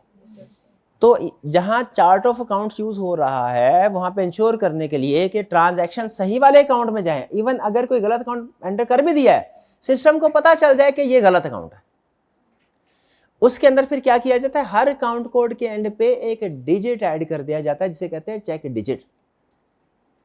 ये आपके जितने भी बैंक अकाउंट्स है ना, जिसके अंदर बैंक अकाउंट है, उसमें जो लास्ट डिजिट है ना, वो चेक डिजिट है, ताकि अगर कभी बैंक ऑपरेटर आपके अकाउंट से पैसे निकलवा रहा है, ये खास तौर पे चेक डिजिट वाला ना बैंक्स के लिए रेलिवेंट होता है, बाकी लोगों के लिए भी रेलिवेंट है। डेटर क्रेडिटर में एक ही ट्रांजैक्शन दूसरे में ना चल जाए, खास तौर पे बैंक। ठीक है, check digit. Last digit calculate किया जाता है, जो कि बेसिकली प्रीवियस डिजिट की प्लेसमेंट को सामने रख के कैलकुलेट होता है। हर डिजिट की पहली प्लेसमेंट पे ये डिजिट है, दूसरे नंबर पे ये डिजिट है, तीसरे नंबर पे ये डिजिट है, इसकी प्लेसमेंट के लिहाज से ये चेक डिजिट कैलकुलेट हुआ, वो लिखा। अब अगर प्लेसमेंट चेंज कर देना तो चेक डिजिट चेंज हो जाता है। अब आपने शुरू में, दरमियान में या शुरू में गलती कर दी, एंड पे चेक डिजिट आपने जो लिखा वो मैच नहीं करेगा ना। अगर आपने गलती कर ली, सिस्टम एंट्री पास नहीं करेगा, क्या करेगा, रोक देगा, एक्सेप्शन रिपोर्टिंग कर देगा। यह है चेक डिजिट। सबसे ज्यादा बैंक्स में यूज होता है, बाकी जगहों पे भी यूज होता है, लेकिन क्रिटिकल यह है चेक। समझ आया? अब ये आपके जहन में सवाल आ रहा होगा, ये चेक डिजिट कैलकुलेट कैसे होता है? चेक डिजिट तो समझ आ गया ना। चेक डिजिट वो नंबर है जो ये इंश्योर करता है कि जो पिछले वाला जितना भी नंबर का कॉम्बिनेशन है, वो सारे का सारा अपनी सही जगह पे नंबर यूज हो रहे हो। कोई नंबर डिफरेंट कर दें या इवन उन्हीं नंबर की प्लेसमेंट आगे पीछे कर दें, चेक डिजिट डिस्टर्ब हो जाएगा, वो फिर एरर मैसेज दे देगा। इसकी कैलकुलेशन फिर कभी सीखेंगे। कंसेप्ट समझ आ गया ना चेक? तो मुझे बताइए, क्या सारे इनपुट कंट्रोल समझ आ गया आपको? कौन कौन से हैं? Limit test, range test. Limit test में क्या होता है? अपर या लोअर लिमिट में। रेंज टेस्ट दोनों लिमिट्स में। सीक्वेंस टेस्ट, ट्रांजैक्शन सीक्वेंस में होना चाहिए, ब्रेक नहीं होना चाहिए। एग्जिस्टेंस टेस्ट, रिकॉर्ड किसी सेंट्रल डेटाबेस में अवेलेबल होना चाहिए जिसकी ट्रांजैक्शन रिकॉर्ड हो रही है। सेंट्रल डेटाबेस में अवेलेबल नहीं, ट्रांजैक्शन रिकॉर्ड होनी चाहिए। बैच टोटल, आपने जितनी भी ट्रांजैक्शन इकट्ठा करके सिस्टम में एंटर करना है, तो ये चेक करने के लिए कि क्या सारी ट्रांजैक्शन सही अमाउंट के साथ रिकॉर्ड हुई है, टोटल मैच करना है। टोटल दो तरह से मैच किया जाता है, नंबर ऑफ ट्रांजैक्शन भी, amount of transaction. Number of transaction को क्या कहते हैं? ट्रांजैक्शन काउंट गालमन, और अमाउंट ऑफ ट्रांजैक्शन कहते हैं कंट्रोल टोटल। ये दोनों बैच टोटल के टाइप्स है। कंप्लीटनेस चेक, कि सारी फील्ड कंप्लीटली रिकॉर्ड हो, कोई फील्ड ब्लैंक ना रह जाए। डुप्लीकेट टेस्ट, हाँ डुप्लीकेट ट्रांजैक्शन ना हो। चेक डिजिट, जो कोड एंटर कर रहे हैं आपके वो करेक्ट हो। क्लियर जी? चलिए, अब आपको 3 मिनट दिए जा रहे हैं, उसके बाद इसका क्विज। साथ साथ चेकिंग होती जाए ना, कंसेप्ट भी रिफ्रेश हो जाते हैं, वैल्यूएशन भी हो जाती है, समझ आया कि नहीं आया। 3 मिनट, शाबाशी। तब तक मैं सेटअप करता हूँ क्विज आपका। पॉज कीजिए जी। उम्मीद है रीडिंग आपने कर ली होगी। लिंक आप लोगों के ग्रुप में, क्लिक कीजिए, तैयार है तो बताइए। 15 सेकेंड मिलेंगे। तैयार है?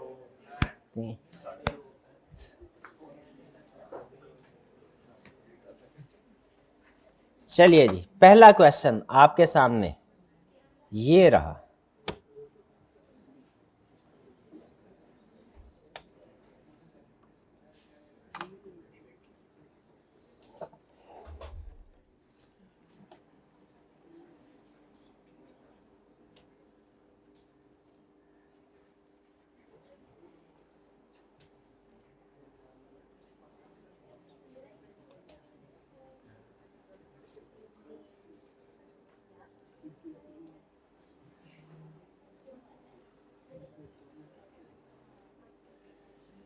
जी, क्रेडिट सेल इनवॉइस प्रोसेस की है, लिमिट है 5 लाख, 6 लाख ऑर्डर प्रोसेस। शाबाश शाबाश।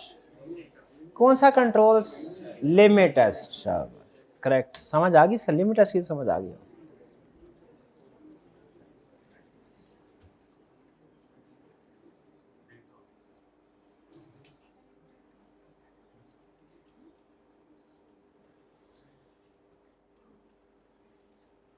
इनकरेक्ट कोड एंटर कर दिया।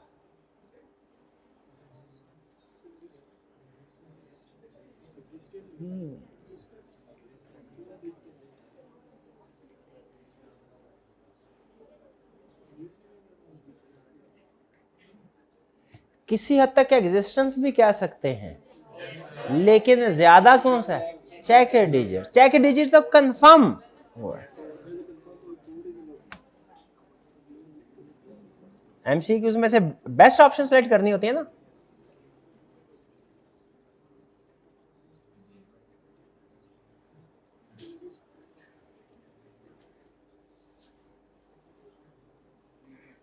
मेरा तो ख्याल एग्जिस्टेंस टेस्ट होगा इसमें।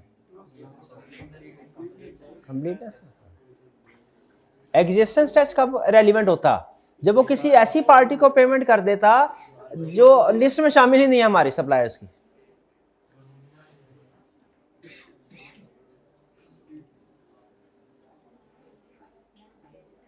कौन सा? कंप्लीटनेस है। अच्छा, अगर परचेज ऑर्डर किसी ऐसे सप्लायर को इशू कर दिया जाए जो अप्रूव्ड लिस्ट में शामिल ही नहीं है, इसको रोकने के लिए कौन सा कंट्रोल एलिमेंट? Existence test. बिल्कुल ठीक। Next.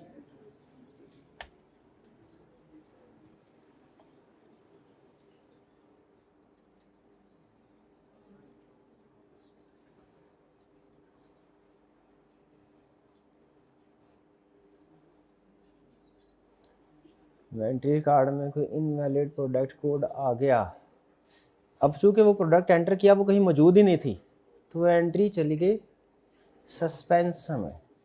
Which control prevents entering non existent. अच्छा अच्छा अच्छा अच्छा अच्छा अच्छा, ये उसने जो नॉन एग्जिस्टेंस बोला है ना, इससे कुछ मुझे अंदाजा हो गया। क्या आपको भी इसी से अंदाजा हुआ है? ये हिंट उसे देना नहीं चाहिए था वैसे। चले,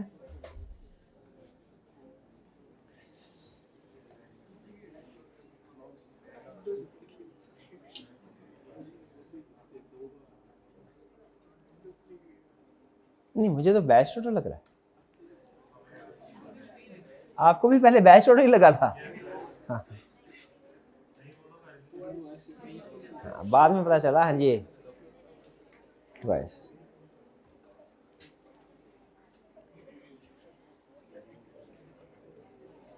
वो ट्वाइस एंट्री को प्रिवेंट कर। वैसे मेरा दिल कर रहा है इसमें जिसने बैच टोटल का है ना उसको भी ठीक कर दो। कर दूं इजाजत हो? हाँ चले ठीक। नहीं वैसे क्लैरिटी बेहतर है, एक ऑप्शन सेलेक्ट करनी है तो बेहतर वही डुप्लीकेट वाली है। बिल्कुल चलिए ठीक है, लेकिन मेरा दिल कर रहा था। बस चले ठीक है, ठीक है।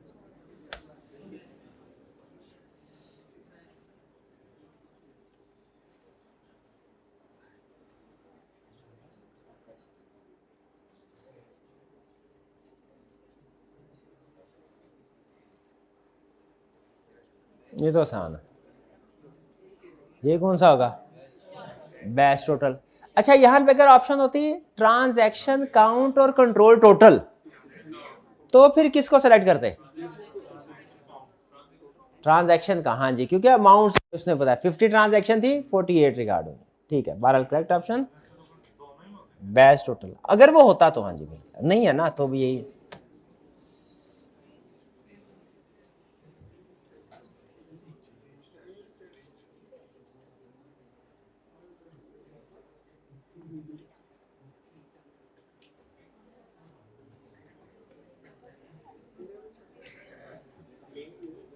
जी कौन से वाला कंट्रोल पकड़ेगा इस तरह की एरर को?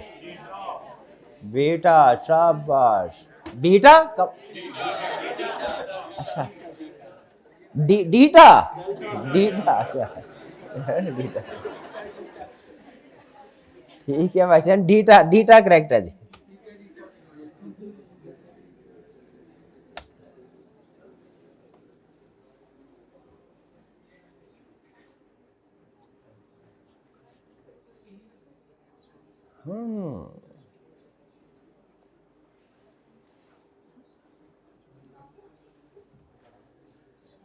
ये हल्की सी डिस्कशन हुई थी इसकी।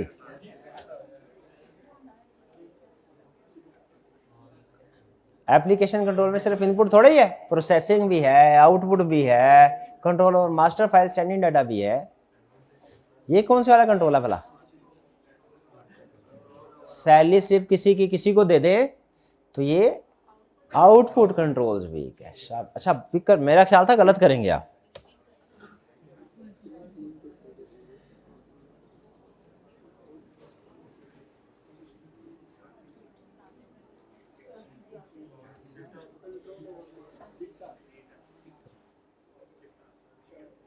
अच्छा तो इससे हमें ये समझ आई कि जो मास्टर फाइल है उससे अपडेटेड रहना चाहिए।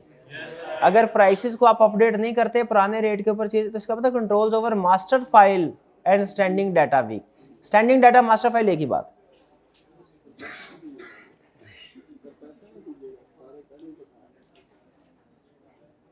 नहीं मेजोरिटी ने दे दिया आंसर, वो ठीक। जिन्होंने नहीं दिया उनका कौन सा प्राइस? ओ सबने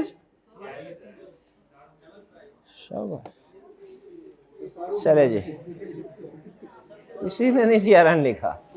चले ठीक है। फर्स्ट पोजीशन शाबाश, फर्स्ट पोजीशन किन की है?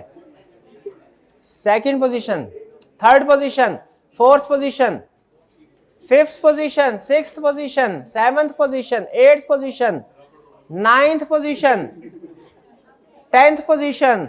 नहीं भाईजान अब की बार नहीं हाइब्रिड ना भाईजान, ऐसे हाथ उठाने से प्राइस नहीं मिलना। चलिए अच्छा ये हमारा फर्स्ट पार्ट हो गया कंप्लीट। ऐसा करते हैं 5 मिनट की ब्रेक लेते हैं, चाय पानी का इंतजाम इधर ही मौजूद है। 5